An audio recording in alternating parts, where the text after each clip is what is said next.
Bab 5920, Ekstraksi. Meninggalkan. Tiba-tiba sebuah suara terdengar. Hal itu tidak datang dari arah tertentu, melainkan mengalir langsung ke dalam kesadaran sang pemangsa jiwa dari segala arah, kering, mekanis, dan dingin, seperti resonansi yang dipancarkan ketika semacam hukum sedang berlaku. Sang pemakan jiwa tiba-tiba berbalik. Tiga sosok berwarna abu putih muncul di sekelilingnya tanpa peringatan, membentuk segitiga sempurna yang menjebaknya di tengah. Ada tiga makhluk humanoid, tetapi sang pemangsa jiwa tidak yakin apakah mereka benar-benar manusia. Mereka mengenakan jubah sederhana berwarna abu putih dengan lengan lebar yang mencapai kaki mereka. Wajah itu tampak buram, seolah diselimuti lapisan kabut yang mengalir, dengan hanya garis besar fitur wajah yang samar-samar terlihat. Hal yang paling aneh adalah mata mereka, atau lebih tepatnya, rongga mata mereka. Di sana tidak ada bola mata, hanya dua cekungan mirip lubang hitam, di mana dua nyala api berwarna abu putih berkelap-kelip, setiap kedipan nyala api disertai getaran halus di ruang sekitarnya. Tubuh mereka tampak terbentuk dari energi siklik murni, berdiri di sana, terintegrasi sempurna dengan dunia abu putih ini. Jika bukan karena mata telanjang, persepsi jiwa sang pemakan jiwa tidak akan mampu mendeteksi keberadaan mereka sama sekali, seperti halnya seseorang tidak dapat merasakan keberadaan udara. Orang luar. Sosok humanoid berwarna abu putih di tengah membuka mulutnya, suaranya masih memiliki resonansi mekanis yang langsung menembus kesadaran, tanah reinkarnasi, tempat semua makhluk hidup dilarang. Sosok humanoid di sebelah kiri berbicara dengan nada datar, serahkan jiwamu dan masuki kolam reinkarnasi, dan kau akan terlahir kembali. Sosok humanoid di sebelah kanan, setiap kata sedingin besi, berbunyi, mereka yang menolak, hendaklah dimurnikan. Lonceng peringatan berbunyi keras di benak sang pemakan jiwa, dan jiwa ilahinya dengan panik mengeluarkan peringatan. Tekanan yang ia rasakan dari ketiga tokoh ini bahkan melebihi tekanan yang dirasakan LeBron James di masa jayanya. Itu bukan perbedaan kekuatan, tapi perbedaan tingkat kehidupan. Sama seperti semut yang menghadapi naga, meskipun naga itu hanya menatap ke bawah tanpa berkata apa-apa, semut itu secara naluriah akan gemetar. Dia menekan rasa takutnya dan berusaha menjaga suaranya tetap tenang, aku adalah Raja Iblis pemakan jiwa. Aku telah sampai di tempat ini secara tidak sengaja dan tidak bermaksud menyinggung kalian. Aku mohon kepada kalian bertiga, untuk membantuku dan menunjukkan jalan keluar. Keheningan sesaat. Tiga sosok humanoid berwarna abu putih menatapnya secara bersamaan, dan nyala api abu putih di rongga mata hitam mereka berkedip sedikit lebih cepat. Menolak.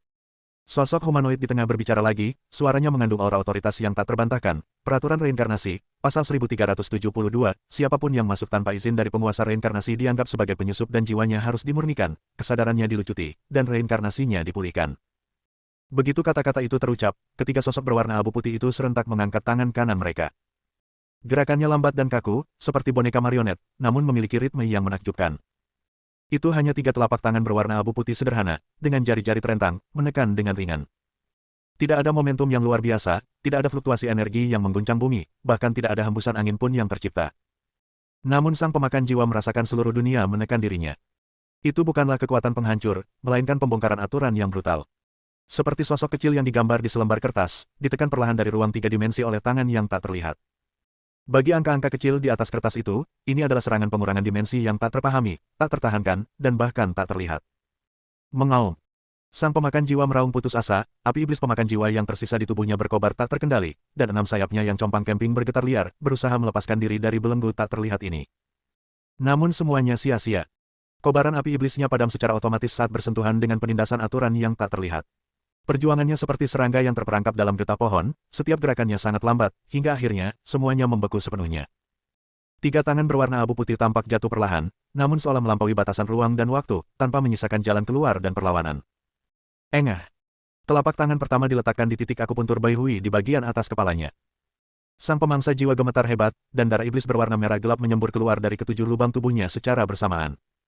Dia merasakan inti jiwanya secara langsung, dicengkeram, oleh tangan itu, dan kemudian diekstraksi. Seperti mengambil air dari sumur, ember demi ember, tanpa menahan diri. Kekuatan jiwa ilahi yang terakumulasi selama lebih dari 10.000 tahun kultivasi, sumber jiwa yang terkondensasi dengan melahap jutaan jiwa, semua ingatan, emosi, dan wawasan. Sedang dilucuti dan diekstraksi tanpa ampun. Jeritan melengking yang tidak manusiawi menggema di dataran kelabu itu. Namun jeritan itu hanya berlangsung sesaat sebelum tiba-tiba berhenti seolah-olah terputus, karena tangan kedua menekan dadanya di titik akupuntur Tanzong. Patah. Suara tulang dada yang retak terdengar dengan jelas. Arus dingin, tak bernyawa, berwarna abu putih mengalir deras ke jantungnya melalui telapak tangannya. Jantung iblis yang telah berdetak selama 13.000 tahun membeku saat bersentuhan dengan arus abu putih itu. Kekuatan hidup terkuras dari tubuhnya seperti air pasang yang surut, dan vitalitasnya yang tadinya meluap-luap meredup hingga hampir kelelahan hanya dalam beberapa tarikan napas. Segera setelah itu, telapak tangan ketiga diletakkan di dantiannya perut bagian bawah. Boom! Itulah suara pondasi yang runtuh. Seni iblis pemakan jiwa, yang telah dipupuk selama ribuan tahun dan ditempa dari harta karun langka dan berharga yang tak terhitung jumlahnya, runtuh seperti istana pasir di bawah serangan telapak tangan ini. Asal mula api iblis pemakan jiwa, inti dari api iblis inti bumi, pusat dari semua teknik kultivasi. Semuanya hancur, tercerai-berai, dan musnah. Ketiga tangan itu ditarik secara bersamaan. Tubuh iblis pemakan jiwa yang hancur roboh ke tanah, seperti kantung kulit yang kehilangan tulangnya. Bab 5921, Pembohong Besar. Cahaya di matanya benar-benar padam, pupil hijaunya yang menyeramkan berubah menjadi abu-abu dan tak bernyawa, dan hanya secerca kesadaran terakhir yang berjuang dan tenggelam dalam rasa sakit dan keputusasaan yang tak terbatas. Dia melihat tiga sosok berwarna abu putih berdiri di sekelilingnya, tangan mereka secara bersamaan membentuk segel tangan yang sangat rumit dan aneh. Saat segel tangan terbentuk, energi reinkarnasi di seluruh dataran abu-abu tiba-tiba melonjak. Aliran energi abu putih yang tak berujung menyembur dari langit, bumi, dan udara, berkumpul padanya seperti jutaan ular berbisa, menyelimutinya lapis demi lapis, membentuk kepompong abu-abu raksasa dengan diameter lebih dari 10 kaki. Di dalam kepompong, kesadaran terakhir sang pemangsa jiwa dengan jelas merasakan kematiannya sendiri. Tubuh fisik sedang larut, terurai menjadi partikel energi paling dasar oleh aliran udara abu putih, lalu digabungkan kembali dan dibentuk ulang. Jiwa iblis itu hancur berkeping-keping, ingatan diekstraksi dan disegel ke kedalaman yang tak terhingga, emosi dilucuti dan dihancurkan, kesadaran diri terkelupas dan menghilang sedikit demi sedikit, seperti patung yang lapuk. Namun pada saat yang sama, ada sesuatu yang tetap terpelihara. Insting bertempur yaitu reaksi naluriah yang diasah melalui ribuan tahun pertempuran dan perjuangan hidup dan mati yang tak terhitung jumlahnya, disempurnakan, dipadatkan, dan ditanamkan ke dalam tubuh yang baru. Landasan kultivasi meskipun ilmu sihir iblis telah dihapuskan, ranah tingkat pertama alam abadi atas, pemahaman tentang aturan langit dan bumi, dan pengalaman sirkulasi energi tetap terpelihara dalam bentuk murni setelah atribut pemangsa jiwa dihilangkan. Wawasan tentang teknik kultivasi prinsip kerja seni iblis pemakan jiwa, teknik fusi api iblis inti bumi, esensi inti dari semua kemampuan supranatural tempur. Dianalisis dan disusun ulang menjadi serangkaian program yang dapat dijalankan. Ini bukanlah kehancuran total. Ini adalah sebuah perubahan bentuk. Keberadaan pemangsa jiwa dihapus, hanya menyisakan material yang paling berharga, dan kemudian sebuah alat yang sempurna diciptakan kembali sesuai dengan template tertentu yang telah ditentukan. Tepat sebelum kesadaran terakhirnya benar-benar lenyap, sang pemakan jiwa akhirnya mengerti. Tempat ini sama sekali bukan tempat untuk reinkarnasi. Inilah pabrik untuk aturan reinkarnasi. Semua penyusup tanpa izin akan dimurnikan tanpa ampun oleh makhluk-makhluk di sini, kesadaran mereka akan dilucuti, nilai mereka akan dipertahankan, dan kemudian dijadikan boneka, senjata, material, atau bahkan wadah yang mungkin menjadi pembawa. Semacam aturan untuk berbagai tujuan. Kekuatan masing-masing dari tiga orang yang menjaga tempat ini, mungkin berada di alam abadi sejati yang legendaris, atau bahkan lebih tinggi. Mereka bukanlah makhluk hidup, mereka adalah perwujudan dari aturan reinkarnasi, bagian dari dunia ini. Dev, Zanhe. Jejak terakhir rasa dendam lenyap bersama aliran udara abu putih saat kesadaran benar-benar padam. Kepompong abu-abu itu perlahan menyusut, secara bertahap mengecil dari ukuran 10 zang menjadi ukuran orang biasa, dan akhirnya berubah menjadi sosok manusia yang buram, melayang tenang di udara. Ketiga sosok berwarna abu putih itu berdiri diam sejenak. Pria di tengah mengangkat tangannya dan memberi isyarat, dan siluet berbentuk manusia itu perlahan terbang ke telapak tangannya. Dia mengulurkan tangan satunya, ujung jarinya dengan lembut menelusuri permukaan siluet humanoid itu. Arus udara berwarna abu putih meresap masuk seperti benang sutra, menyelidiki setiap detail di dalamnya. Fondasi dari puncak tingkat pertama alam abadi atas telah sepenuhnya terpelihara.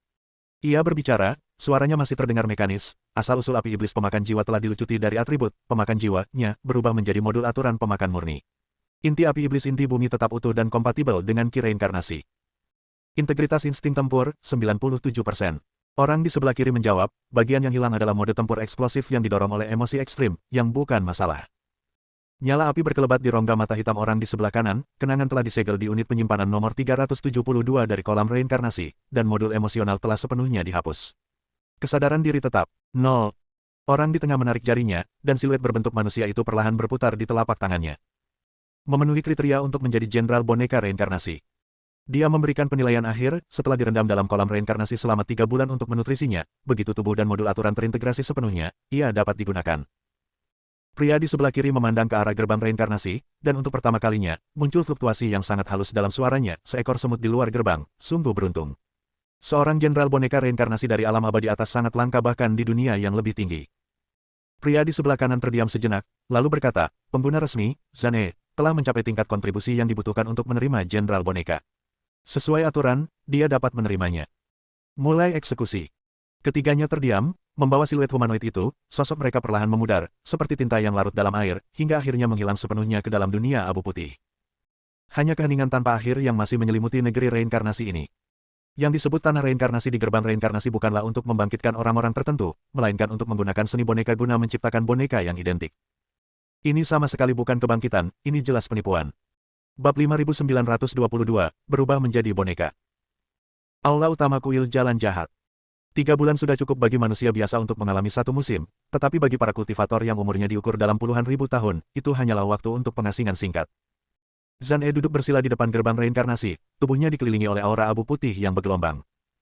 Selama 3 bulan terakhir, dia hampir selalu berada di sini, menempuh jalan reinkarnasi sambil merasakan fluktuasi halus yang datang dari balik pintu.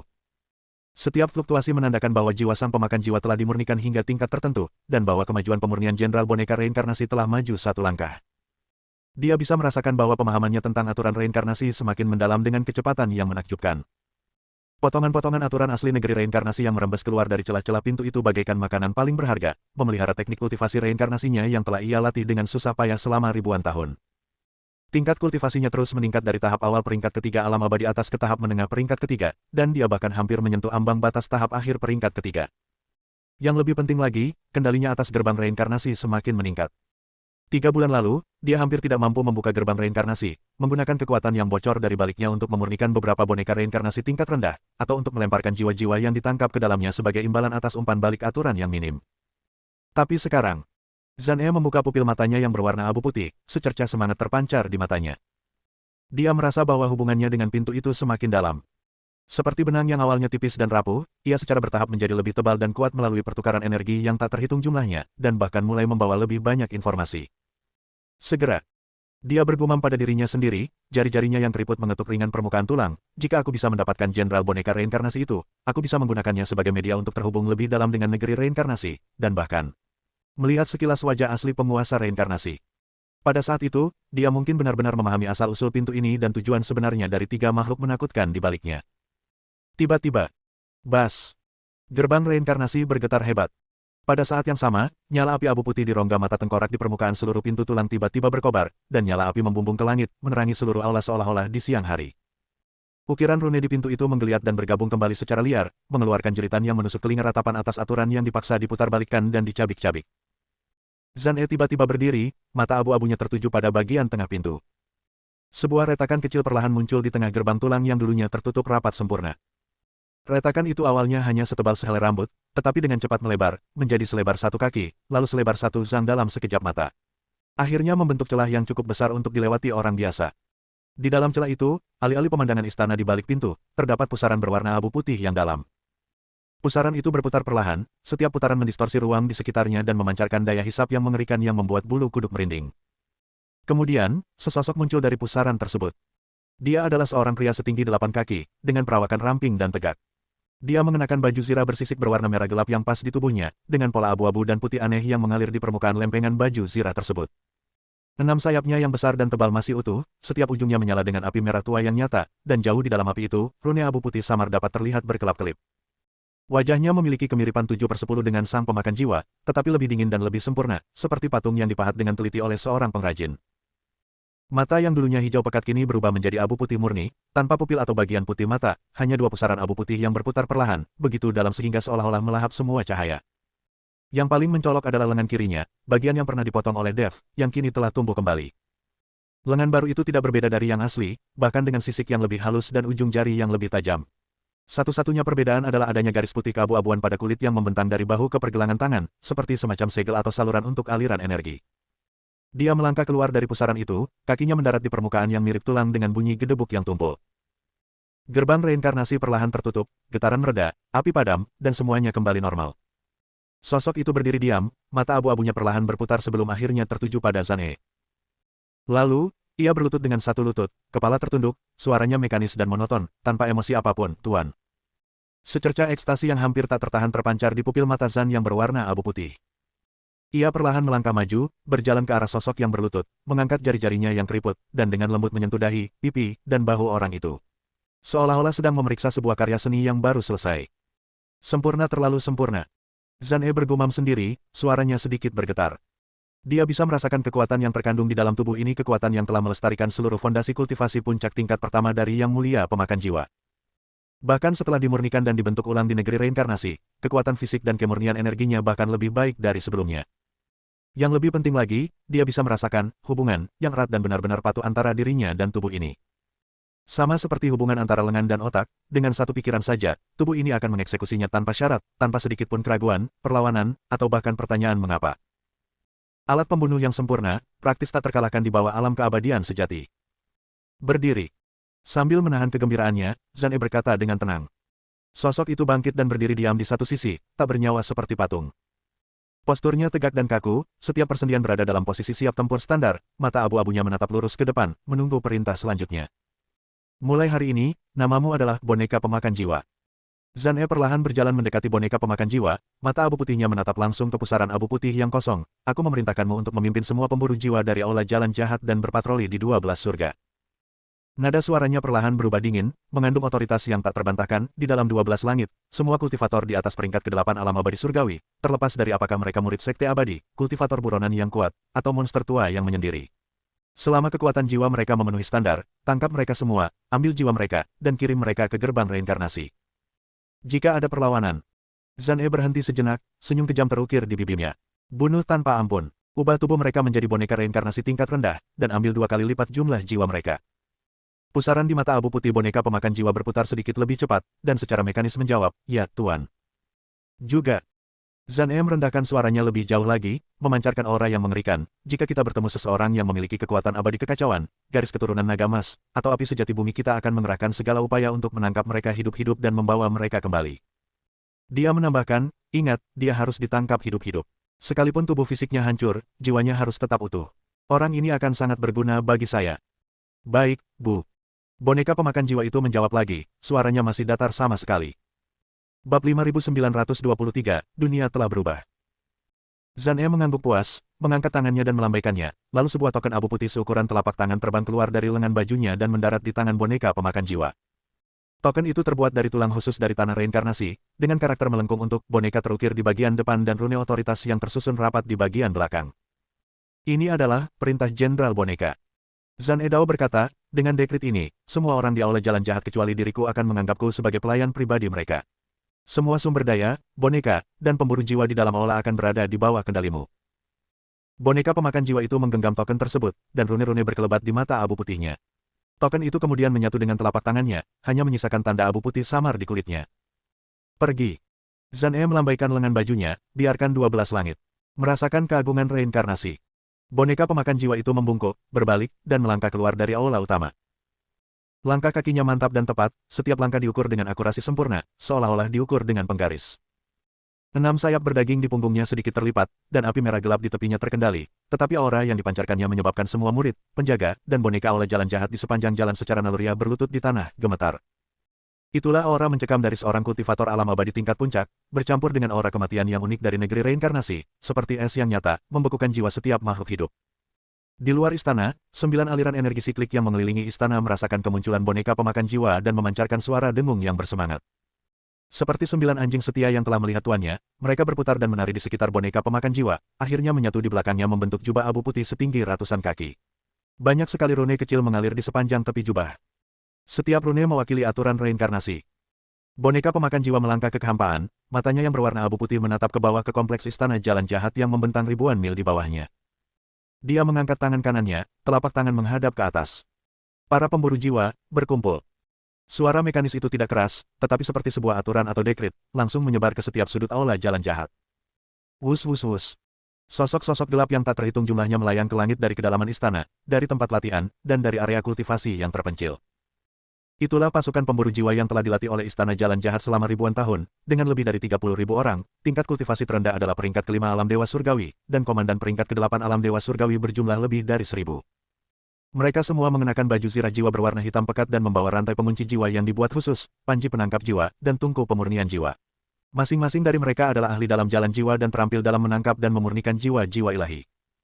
Pada saat itu, 30.000 pemburu jiwa ini, seperti gelombang hitam, dengan cepat berkumpul dan mengatur diri mereka di kehampaan, akhirnya membentuk formasi persegi besar di bawah boneka pemakan jiwa. Semua orang menundukkan kepala, tidak berani menatap langsung sosok berjubah abu-abu itu. Itu adalah rasa takut yang datang dari lubuk jiwa mereka, kekaguman naluriah terhadap makhluk yang lebih tinggi. Mata abu putih boneka pemakan jiwa itu menyapu formasi di bawahnya, dan suara mekanisnya terdengar sekali lagi. Target, seluruh 12 Heaven. Misi, memburu jiwa-jiwa ilahi peringkat 8 atau lebih tinggi di alam abadi surgawi. Aksi, dimulai. Tidak ada mobilisasi sebelum pertempuran, tidak ada sumpah yang membangkitkan semangat, hanya perintah yang sangat ringkas. Namun, 30.000 pemburu jiwa itu serentak berlutut dengan satu lutut dan menjawab serempak, suara mereka seperti tsunami. Sesuai perintah Jenderal Boneka. Sesaat kemudian, jubah abu putih di belakang boneka pemakan jiwa tiba-tiba terbuka, berubah menjadi tirai cahaya abu putih yang membentang di langit. Di tempat yang tertutupi tirai cahaya, aturan ruang angkasa secara paksa terdistorsi, dan saluran teleportasi yang mengarah ke berbagai bagian 12 langit dengan cepat terbentuk.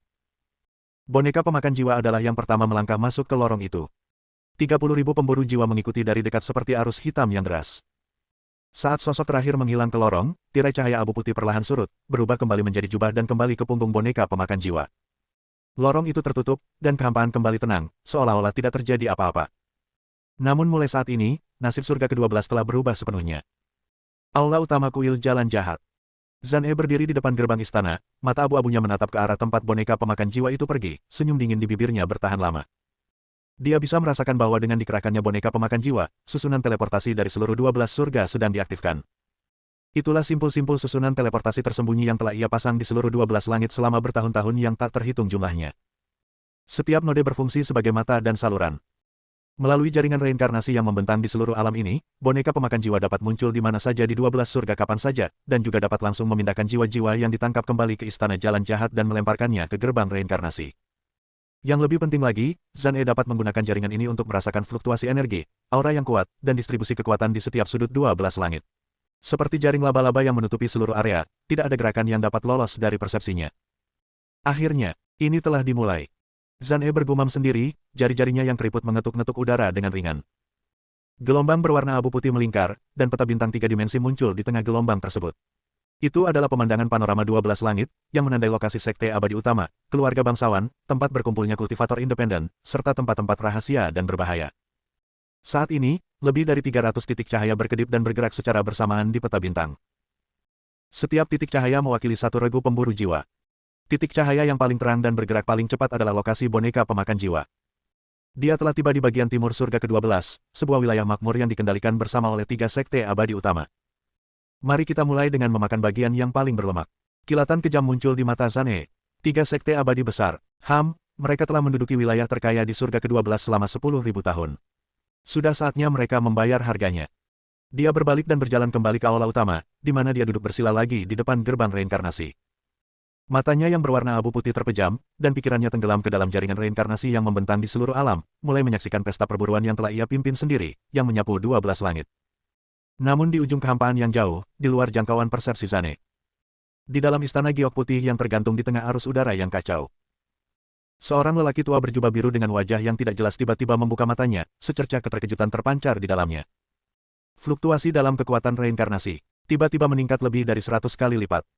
Dia menghitung dengan jari-jarinya, alisnya semakin berkerut. Lagi pula, ada aura mengerikan yang familiar dan menjijikkan. Apakah itu iblis yang seharusnya mati 10.000 tahun yang lalu? Tidak, bahkan lebih dingin, bahkan lebih tak bernyawa, seperti boneka. Orang tua itu tiba-tiba berdiri, melangkah keluar dari istana, sampai di tepi kehampaan, dan menatap ke arah 12 langit. Setelah sekian lama, dia perlahan menghembuskan napas pengap, secercah keseriusan terpancar di matanya. Sepertinya surga ke-12, yang telah damai terlalu lama, akan segera berubah. Belum diketahui berapa banyak nyawa yang akan direnggut oleh badai ini pada akhirnya, dan berapa banyak kekuatan yang akan terseret ke dalamnya. Dia menggelengkan kepalanya, berbalik, dan kembali ke istana, di mana dia mulai menghubungi beberapa monster tua penyendiri lainnya. Badai telah dimulai, dan tidak seorang pun dapat tetap tidak terlibat. Bab 5924, setelah mencicipi manisnya. Paviliun Api Bumi, Alam Rahasia Api Langit. Api sejati berwarna merah kemasan dari api bumi mengalir perlahan di sekitar tubuh Dev seperti sutra lembut. Ia duduk bersila di atas platform teratai yang menyala di tengah alam rahasia, matanya terpejam dan napasnya panjang dan teratur. Bekas telapak tangan api iblis pemakan jiwa yang dulunya ganas dan menakutkan di dada kirinya kini hanya berupa bekas luka merah samar, dengan energi kacau dan bayangan naga emas yang samar-samar terlihat di permukaannya. 3 bulan. 3 bulan telah berlalu sejak aku kembali dari jurang iblis batin. Selama 3 bulan ini, Dev hampir tidak pernah keluar dari alam rahasia api surgawi. Paviliun Api Bumi tidak hemat biaya, mengirimkan aliran terus-menerus berbagai ramuan penyembuhan, ramuan penguat tubuh, dan teh penenang pikiran. Setelah meminum susu sumsum giok inti bumi, Raja Iblis Awan Merah tidak langsung pergi. Sebaliknya, dia tinggal di paviliun api bumi dan mengajarkan semua teknik rahasia untuk menempa tubuh yang telah dia kumpulkan selama 10.000 tahun. Huo Linger tetap berada di luar alam rahasia siang dan malam, menggunakan kultivasinya sendiri dari kitab suci api bumi untuk membimbing kekuatan spiritual api bumi di dalam alam rahasia agar membantu Dev pulih lebih cepat. Pada saat itu, Dev perlahan membuka matanya. Di kedalaman matanya, 3 jenis cahaya bergantian dan mengalir, keabu-abuan kekacauan purba, keagungan naga emas yang melayang tinggi, dan panasnya api bumi yang membara, sebelum akhirnya menetap dalam ketenangan yang mendalam. Dia menghembuskan napas pengap dengan perlahan. Energi keruh itu meninggalkan tubuh dan berubah menjadi naga kecil 3 warna. Setelah berputar 3 kali di udara, ia tiba-tiba lenyap menjadi energi spiritual murni langit dan bumi. Akhirnya, aku sudah pulih sepenuhnya. Dev mengepalkan tinjunya, merasakan kekuatan yang meluap di dalam tubuhnya. Kekuatan keabadian kekacauan menjadi lebih halus dan murni daripada sebelum cedera, garis keturunan naga emas menunjukkan tanda-tanda terobosan ke tahap berikutnya, dan kitab suci api bumi menembus ke tingkat ke-7 dalam 1 kali serangan dengan memanfaatkan kesempatan untuk pulih dari cedera serius. Meskipun saat ini ia baru berada di peringkat ketiga alam dewa abadi, kekuatan tempurnya yang sebenarnya. Kilatan tajam muncul di mata Dev. Jika dia harus melawan sang pemangsa jiwa lagi, dia yakin bisa membunuhnya dalam waktu 50 gerakan. Suami. Seruan riang Huo Linger terdengar dari pintu masuk alam rahasia, lalu sesosok berwarna merah tua melesat masuk seperti burung layang-layang. Huo Linger mengenakan pakaian merah menyala hari ini, dengan rambut panjangnya diikat tinggi, membuatnya tampak gagah dan bersemangat. Dia menatap Dev dari atas ke bawah, matanya yang indah penuh kekhawatiran, bagaimana perasaanmu? Apakah lukamu sudah sembuh total? Dev berdiri dan tersenyum, aku jauh lebih baik sekarang, dan aku justru mendapat manfaat dari kemalangan ini. Kultivasiku sedikit meningkat, dan aku bisa berlatih kultivasi ganda malam ini. Huo Linger menghela napas lega mendengar ini. Jika Dev terluka parah dan tidak dapat berkultivasi bersama, bukankah dia akan merasa sangat sedih? Lagi pula, begitu Anda merasakan manisnya, Anda tidak bisa menahan diri lagi. Ayahku mengutusku untuk mengundangmu, katanya ia ada urusan penting yang harus dibicarakan. Ada cukup banyak orang asing di aula utama, dan mereka semua memiliki aura yang sangat kuat. Orang asing. Dev mengangkat alisnya. Sebagai salah satu kekuatan teratas di surga ke-11, Paviliun Bumi Api tentu saja menerima banyak pengunjung di hari-hari biasa, tetapi Huo Fengtian sampai mengirim seseorang khusus untuk mengundang mereka, dan Huo Linger menanggapinya dengan sangat serius. Ayo kita lihat. Suasana di aula utama Paviliun Bumi Api terasa hikmat. Aula yang dulunya luas kini tampak agak sempit. Puluhan patung, sebagian duduk dan sebagian berdiri, berjejer di kedua sisi aula utama. Pakaian mereka beragam, ada yang mewah dan elegan, ada yang sederhana dan polos, dan ada pula yang compang camping dan berlumuran darah, tetapi tanpa terkecuali, mereka semua memancarkan aura yang kuat. Tingkat terendah setidaknya adalah tingkat ke-7 dari alam dewa abadi. Saat Dev melangkah masuk ke aula utama, dia merasakan puluhan pasang mata tertuju padanya secara bersamaan.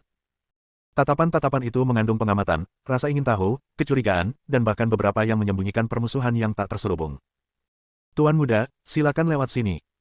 Huo Fengtian bangkit dari tempat duduk kehormatannya untuk menyambutnya. Hari ini, ia mengenakan pakaian yang tidak biasa, yaitu jubah resmi Master Paviliun Api Bumi, jubah merah tua yang disulam dengan 9 bunga lotus emas api bumi, dan mengenakan mahkota emas merah tua, ekspresinya tampak hikmat. Dev berjalan ke sisi Huo Fengtian dan berdiri di sana, pandangannya menyapu seluruh aula utama. Dia melihat beberapa wajah yang familiar. Raja Iblis Awan Merah duduk di kursi pertama di sebelah kiri, memejamkan mata untuk beristirahat, tetapi ada aliran energi iblis yang samar di sekitarnya, menunjukkan bahwa dia tidak lengah. Leluhur api bumi duduk di sisi lain surga api yang membara. Leluhur ini, yang biasanya sulit ditemukan, benar-benar muncul hari ini. Dia mengelus janggutnya yang panjang dan menatap semua orang di aula dengan tatapan yang dalam. Dan sebagian besar dari mereka adalah orang asing. Seorang lelaki tua mengenakan jubah biru compang camping, lengan kirinya terputus di bahu, memiliki aura abu putih aneh yang berputar-putar di sekitar lukanya. Aura ini terus-menerus mengikis kekuatan hidupnya, membuat wajahnya sepucat kertas. Seorang wanita parubaya memegang kecapi giok yang rusak di tangannya. Semua senarnya putus, dan darah merembes dari ujung jarinya, tetapi dia sama sekali tidak menyadarinya. Dia hanya menatap kosong ke langit di luar istana. 3 pria yang mengenakan baju zirah emas identik berdiri berdampingan, baju zirah mereka dipenuhi bekas sayatan dan tebasan pedang. Salah satu dari mereka bahkan memiliki baju zirah dada yang terkoyak oleh semacam cakar tajam, memperlihatkan luka dalam yang memperlihatkan tulang. Ada juga 7 atau 8 kultivator muda yang berkumpul bersama. Pakaian mereka relatif utuh, tetapi mereka semua tampak ketakutan, seperti burung yang tersentak oleh busur panah. Mereka menegang hanya karena suara sekecil apapun. Hal yang paling menarik perhatian adalah 3 orang yang berdiri di tengah aula. Pemimpin itu adalah seorang pendeta Taois tua dengan rambut dan janggut putih serta wajah sederhana dan kuno. Ia memegang sebuah pengocok di tangannya, sebagian besar benang pengocok itu telah putus. Auranya sedalam dan terkendali seperti jurang, dan Dev tidak dapat mengetahui kekuatan sebenarnya untuk sesaat, tetapi setidaknya dia berada di puncak peringkat ke-9 alam dewa surgawi. Di belakang pendeta Taois tua itu, seorang pria dan seorang wanita berdiri di sisi kiri dan kanannya. Pria itu berusia sekitar 30 tahun, dengan alis seperti pedang dan mata yang cerah. Ia membawa pedang panjang yang dibungkus kain kasar di punggungnya. Meskipun tidak terhunus, niat pedang yang tajam samar-samar terlihat. Wanita itu berusia awal 20-an, dengan wajah cantik. Ia mengenakan gaun biru muda dan untaian lonceng perak yang tergantung di pinggangnya. Lonceng-lonceng itu berbunyi lembut, namun membawa irama yang menenangkan jiwa. Tuan muda, suara dalam Huofentian memecah keheningan di aula, izinkan saya memperkenalkan Anda. Saya adalah Tetua Agung Sekte Pedang Qingming dari surga ke-12, orang sejati Xuan Wei. Taois tua berambut putih itu mengangguk sedikit, pandangannya tertuju pada Dev sejenak, alisnya yang panjang dan abu-abu bergetar hampir tak terlihat. Bab 5925, sedikit keteguhan hati ini. Huofentian melanjutkan, dua orang di belakang guru sejati Xuan Wei adalah murid pribadinya, Lin Xiao dan Su Qianyu. Adapun para Taois lainnya di aula. Dia berhenti sejenak, suaranya menjadi lebih dalam, mereka semua baru saja melarikan diri dari surga ke-12. Melarikan diri. Pupil mata Dev sedikit menyempit. Para kultivator berupaya menentang takdir dan maju menuju tingkat eksistensi yang lebih tinggi. Kultivator tingkat 11 bermimpi untuk naik ke surga tingkat 12, sementara kultivator tingkat 12 mendambakan surga tingkat 13 yang legendaris atau bahkan lebih tinggi. Ini adalah hukum yang tidak dapat diubah. Tapi sekarang, para ahli dari surga ke-12 itu malah melarikan diri ke surga ke-11. Ayah mertua. Dev menekan keraguannya dan menangkupkan kedua tangannya, lalu berkata, bolehkah saya bertanya apa yang membawa kalian semua kemari? Setelah mendengar itu, beberapa dengusan tertahan bergema di aula. Pria tua berjubah hijau dengan lengan yang hilang itu tiba-tiba mendongak, matanya merah, dan menwus, ada apa? Nak, kau benar-benar tidak tahu, atau kau hanya pura-pura bingung? Qing Yangzi, jaga ucapanmu. Guru Xuan Wei dengan tegas menghentikannya, lalu menatap Dev, nadanya sedikit melunak, teman muda ini pasti telah mengasingkan diri akhir-akhir ini dan tidak menyadari perubahan di dunia luar. Saya akan menyampaikannya secara singkat. Dia menarik napas dalam-dalam dan berkata, kata demi kata, surga ke-12 telah jatuh ke dalam bencana. 3 bulan lalu, Istana Jalan Jahat tiba-tiba mengerahkan seluruh kekuatannya. Master Istana Zane sekarang mengendalikan boneka mengerikan yang disebut boneka pemakan jiwa. Kekuatan boneka ini sebanding dengan puncak peringkat pertama alam abadi atas, dan ia tidak takut mati dan kesakitan. Boneka pemakan jiwa memimpin 30.000 pemburu jiwa, dimulai dari bagian timur surga ke-12, dan memulai perburuan yang melanda seluruh wilayah. Berburu, Dev mengerutkan kening. Memburu makhluk hidup dan mengambil jiwa mereka. Suara guru Xuan Wei terdengar getir, para kultivator peringkat ke-8 atau lebih tinggi di alam abadi surgawi semuanya menjadi targetnya. Hanya dalam 3 bulan, 3 sekte abadi utama di timur telah hancur total. Baik murid-murid sekte itu menyerah atau tidak, jiwa mereka diekstraksi dan tubuh mereka dimurnikan menjadi boneka tingkat rendah untuk menjadi pasukan tambahan bagi pemburu jiwa. Dia menunjuk ke arah kerumunan di aula, saudara Taois Qing Yangzi berasal dari Lembah Suan Suang. 2 dari 3 patriark lembah itu gugur dalam pertempuran, dan sisanya tercerai-berai dan melarikan diri untuk menyelamatkan nyawa mereka. Nyonya Qinxin berasal dari Paviliun Tianyin. Kepala Paviliun mengorbankan artefak abadi kelahirannya untuk melindungi tempat persembunyian murid-muridnya, dan gugur bersama 3 komandan pemburu jiwa. Ketiga prajurit berbaju emas itu adalah elit terakhir dari Sekte Zhenyu. Ketika gerbang gunung ditembus, mereka melindungi 300 anak dan berjuang keluar dari pengepungan. Sekarang, hanya mereka bertiga yang tersisa. Aula utama sunyi senyap. Satu-satunya suara yang terdengar hanyalah isak tangis para kultivator muda yang tertahan dan suara tetesan darah yang jatuh dari ujung jari Lady Qinxin. Hati Dev perlahan-lahan mencekam. Dia mengingat kata-kata terakhir sang pemakan jiwa di jurang inti bumi. Setelah aku pergi ke surga ke-12 dan memulihkan kekuatanku sepenuhnya. Dia teringat akan perasaan krisis yang tak dapat dijelaskan saat dia meninggalkan jurang iblis. Ternyata itu bukanlah ilusi. Aula Jalan Jahat, boneka pemakan jiwa. Dev bergumam berulang kali, lalu tiba-tiba menatap Xuan Wei Zhenren. Apakah Zhenren tahu asal-usul boneka pemakan jiwa itu? Guru Xuan Wei menggelengkan kepalanya, yang saya tahu hanyalah bahwa wajah boneka ini sangat mirip dengan Raja Iblis pemakan jiwa yang terkenal dari 10.000 tahun yang lalu, tetapi teknik kultivasinya telah sepenuhnya diubah, bercampur dengan aura reinkarnasi dan kematian yang pekat. Beberapa rekan Taois berspekulasi bahwa Raja Iblis pemakan jiwa mungkin telah diracuni oleh San dan berubah menjadi boneka ini. Dev dan Raja Iblis Awan Merah saling bertukar pandang, keduanya melihat keseriusan di mata masing-masing. Ketakutan terburuk mereka menjadi kenyataan. Mengapa tidak bersatu dan melawan? Dev mendesak lebih lanjut, surga ke-12 dipenuhi dengan tokoh-tokoh kuat, dan pasti ada cukup banyak ahli di alam abadi atas. Apakah kita hanya akan membiarkan Aula Jalan Jahat merajalela? Perlawanan. Qing Yangzi tertawa getir, mengangkat satu-satunya tangan kanannya yang tersisa untuk menunjuk bahu kirinya yang kosong. Nak, tahukah kau luka jenis apa ini? Ini disebabkan oleh secerca energi reinkarnasi dari boneka pemakan jiwa. Aku adalah Dewa Abadi tingkat 8 puncak, dan aku bahkan tidak bisa bertahan 3 gerakan melawan boneka itu. Suaranya serak, dipenuhi keputusasaan dan ketakutan yang tak berujung, adapun para senior alam abadi atas. Dalam 3 bulan terakhir, 7 Dewa Abadi atas telah bergabung untuk mengepung boneka pemakan jiwa. Dan apa hasilnya? 3 tewas di tempat, 2 ditangkap dan jiwanya diekstraksi dan dimurnikan, 1 terluka parah dan melarikan diri tanpa jejak, dan hanya senior Ling Qiao Sword Immortal yang berhasil melarikan diri secara kebetulan, tetapi fondasi daunnya rusak dan dia hampir tidak akan mampu membuat kemajuan apapun dalam hidup ini. Seruan kaget serentak memenuhi aula. Bahkan leluhur api bumi pun membuka matanya, ekspresi ngeri terpancar dari tatapannya yang keruh. 7 ahli alam abadi mengepung musuh, namun mereka menderita kekalahan telak seperti itu. Seberapa menakutkankah kekuatan boneka pemakan jiwa itu? Jadi kau melarikan diri. Sebuah suara dingin tiba-tiba terdengar. Semua orang menoleh dan melihat bahwa Raja Iblis Awan Merah telah membuka matanya. Mata iblisnya yang merah menyala menyapu semua orang di aula, dan bibirnya melengkung membentuk seringai yang tak tersian-sian. Jika kalian tidak bisa mengalahkan mereka, kalian lari. Kalian lari ke alam yang lebih rendah untuk mencari nafkah. Apakah hanya ini yang tersisa dari para kultivator surga ke-12? Kau, Qin Yangzi sangat marah, tetapi kata-katanya berubah menjadi desahan panjang yang penuh kekecewaan. Apa yang bisa dia katakan? Meskipun apa yang dikatakan Raja Iblis Awan Merah itu kasar, namun itu adalah kebenaran. Guru Xuanwei terdiam sejenak, lalu perlahan berkata, Saudara Taois, apa yang kau katakan itu benar. Ketika aku memimpin murid-murid Sekte Pedang Qingming untuk mundur, aku juga bertanya pada diriku sendiri, setelah berkultivasi selama 10.000 tahun, betapa konyolnya kita seperti anjing liar. Dia mengangkat kepalanya, menatap Huo Ventian, lalu ke Dev, dengan kilatan tekad di matanya, tapi aku tidak datang ke sini hanya untuk mencari nafkah. Surga ke-12 telah menjadi neraka yang hidup, dan ambisi istana jalan jahat jauh lebih dari itu. Zan E telah memurnikan jiwa-jiwa yang tak terhitung jumlahnya melalui gerbang reinkarnasi, dia pasti memiliki sesuatu dalam pikirannya. Setelah dia sepenuhnya siap, langkah selanjutnya. Kemungkinan besar adalah surga ke-11, atau bahkan dunia lain. Aku datang ke sini hari ini dengan rasa malu, berharap agar sesama penganut Tao di surga ke-11 dapat segera melakukan persiapan. Jika kita dapat menyatukan kekuatan semua alam, mungkin masih ada secercah harapan. Keheningan kembali menyelimuti aula utama. Bab 5926. Huo Ventian mengerutkan keningnya dalam-dalam, bahkan leluhur tua dari desa api bumi itu pun berhenti mengelus janggutnya. Para tetua lain dari paviliun api bumi di aula semuanya memasang ekspresi serius, mereka semua tahu bobot kata-kata Xuanwei Zhenren. Jika apa yang dia katakan itu benar, maka surga ke-11 pun akan menghadapi malapetaka ini cepat atau lambat. Teman muda Dev, Huo Ventian tiba-tiba berbicara, suaranya berat, kau menyimpan dendam terhadap aula jalan jahat dan pendahulu boneka pemakan jiwa itu. Apa pendapatmu tentang masalah ini? Sekali lagi, semua mata tertuju pada Dev. Dev menghembuskan napas perlahan. Dia berjalan ke tengah aula utama, pandangannya menyapu wajah-wajah yang dipenuhi keputusasaan, ketakutan, atau antisipasi, sebelum akhirnya tertuju pada Guru Xuanwei. Apakah sang pribadi sejati mengetahui mengapa istana jalan jahat mengekstrak jiwa dalam skala sebesar itu? Guru Xuanwei terkejut dan menggelengkan kepalanya, saya hanya tahu bahwa itu terkait dengan gerbang reinkarnasi.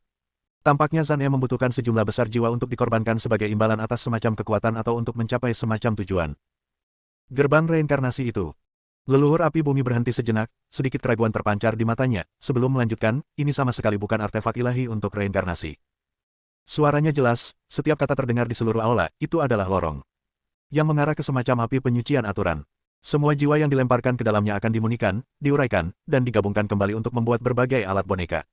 Yang disebut, reinkarnasi dan keabadian, hanyalah kebohongan yang dibuat-buat.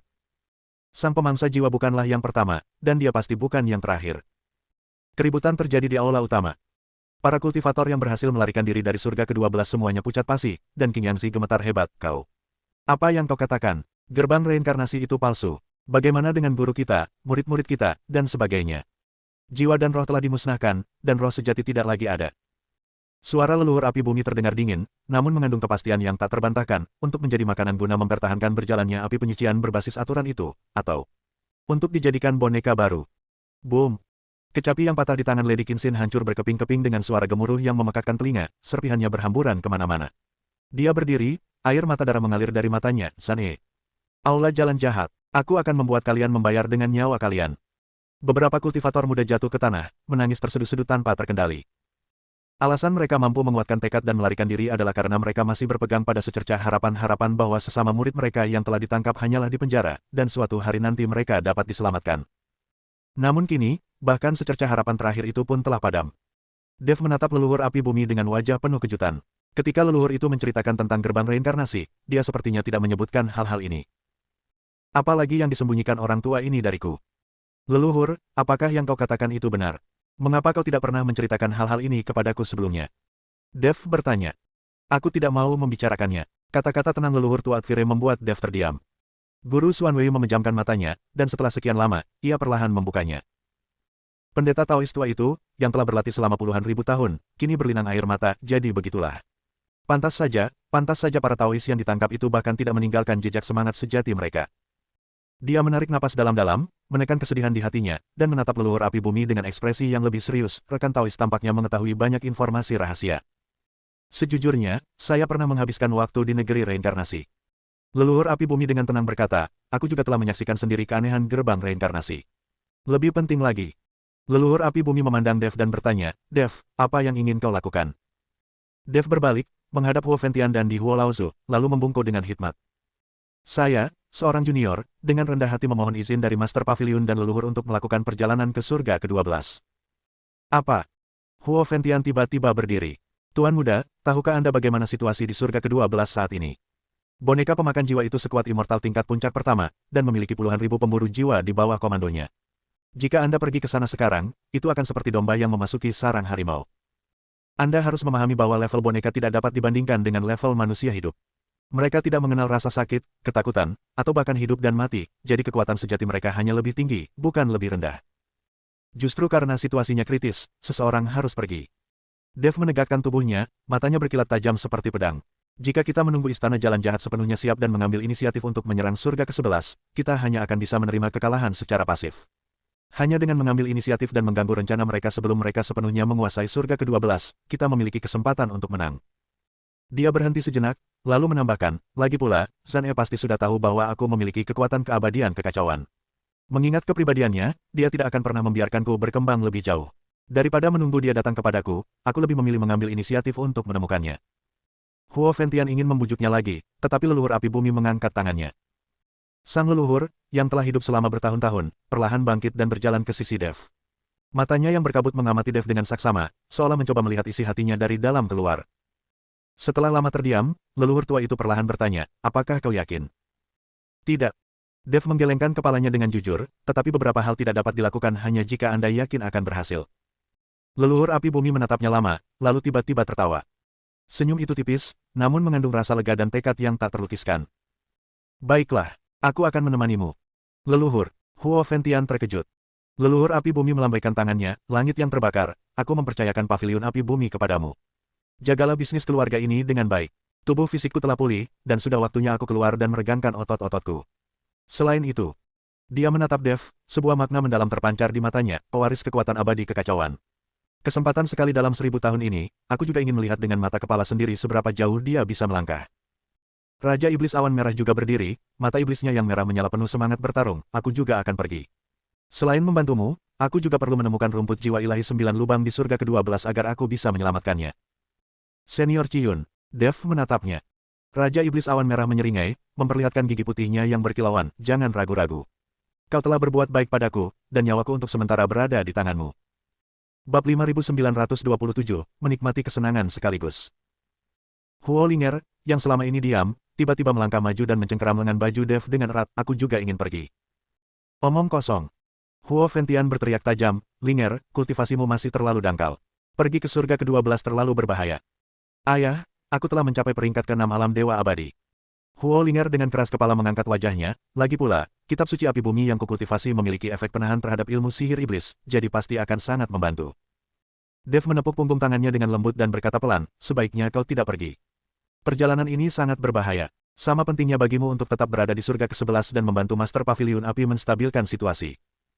Huo Linger menggigit bibirnya, air mata berkilauan di matanya yang indah, tetapi akhirnya dia tidak bertahan lebih lama lagi.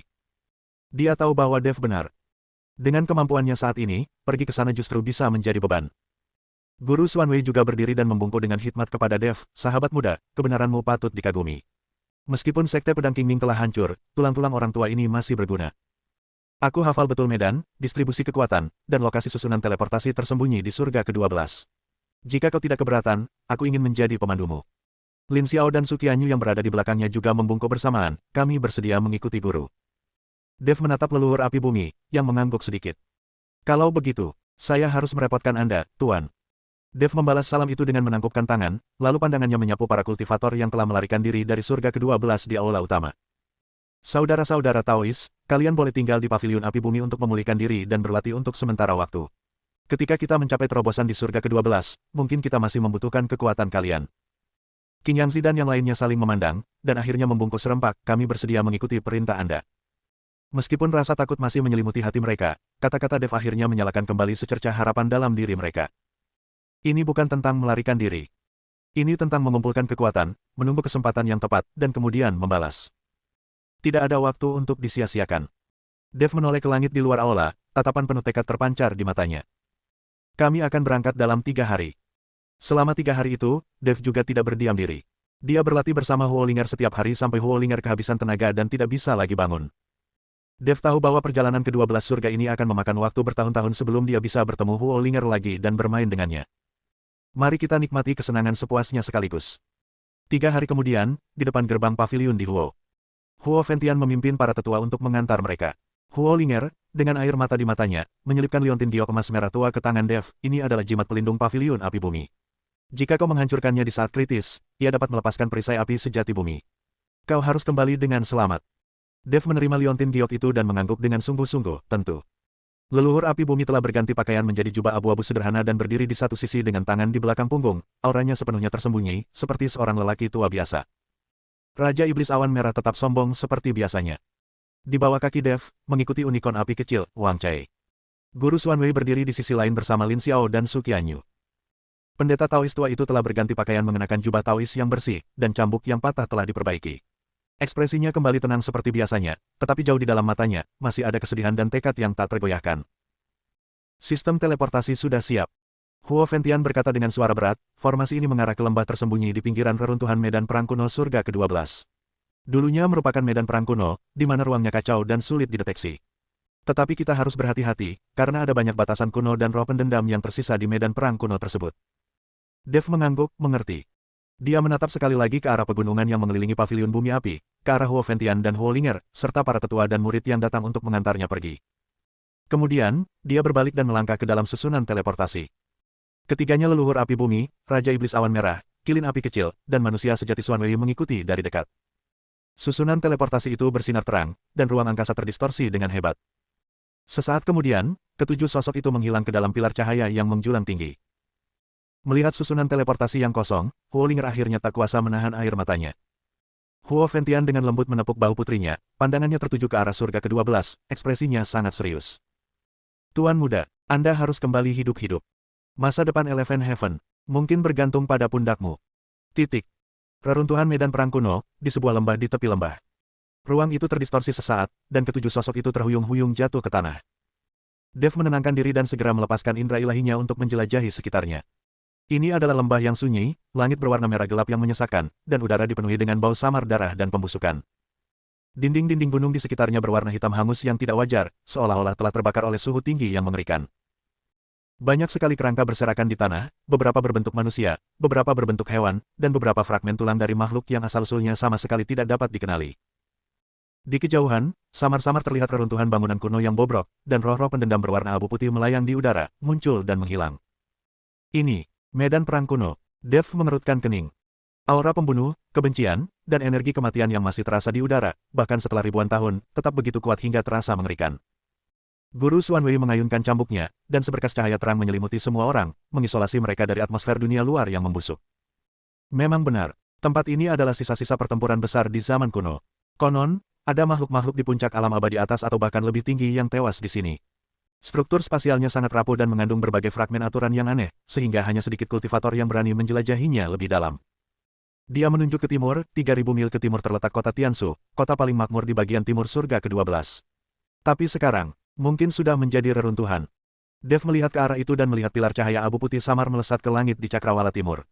Meskipun jaraknya ribuan mil, dia masih bisa merasakan aura reinkarnasi yang dingin dan mematikan yang terkandung di dalamnya. Itulah tanda dari kuil jalan jahat.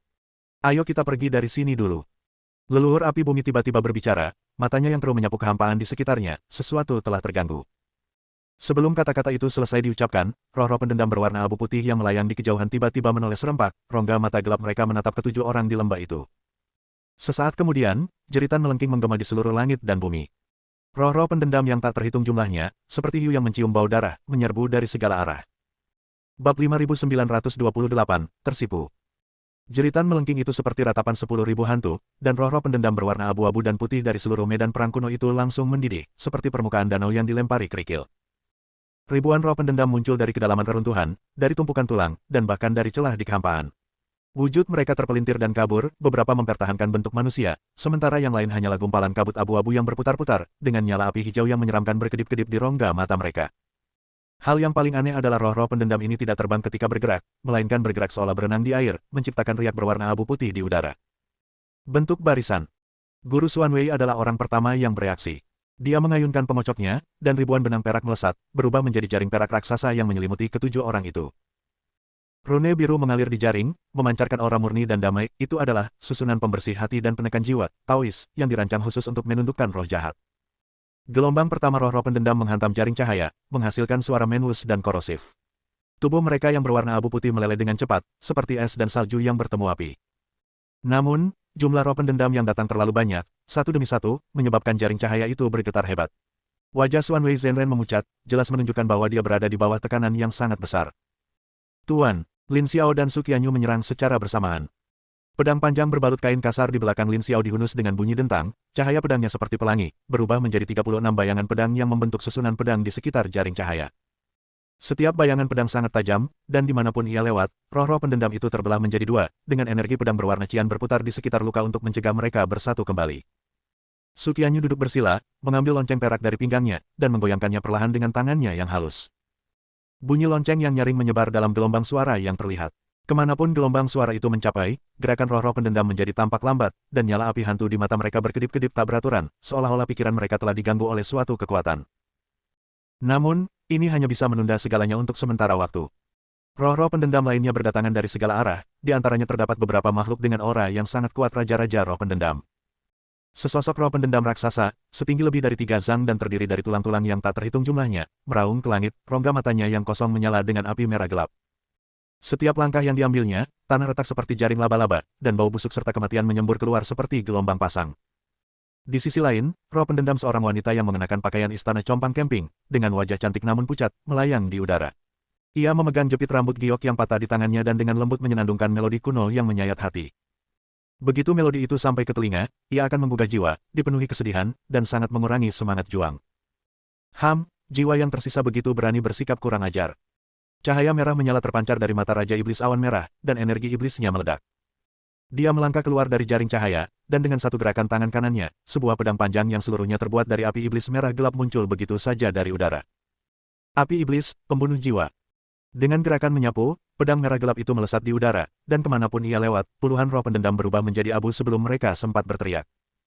Roh pendendam kerangka raksasa itu meraung dan mengayunkan cakarnya ke arah Raja Iblis, tetapi Raja Iblis Awan Merah tidak menghindar atau mengelak, melainkan mengayunkan pedangnya ke atas dengan serangan punggung tangan. Dentang. Suara gemuruh yang memekakkan telinga, seperti dentingan logam, bergema di seluruh lembah. Cakar raksasa dari roh pendendam berbentuk kerangka itu terputus dengan satu serangan, dan api iblis berkobar liar di tempat patahan tersebut, dengan cepat menyebar ke tubuhnya.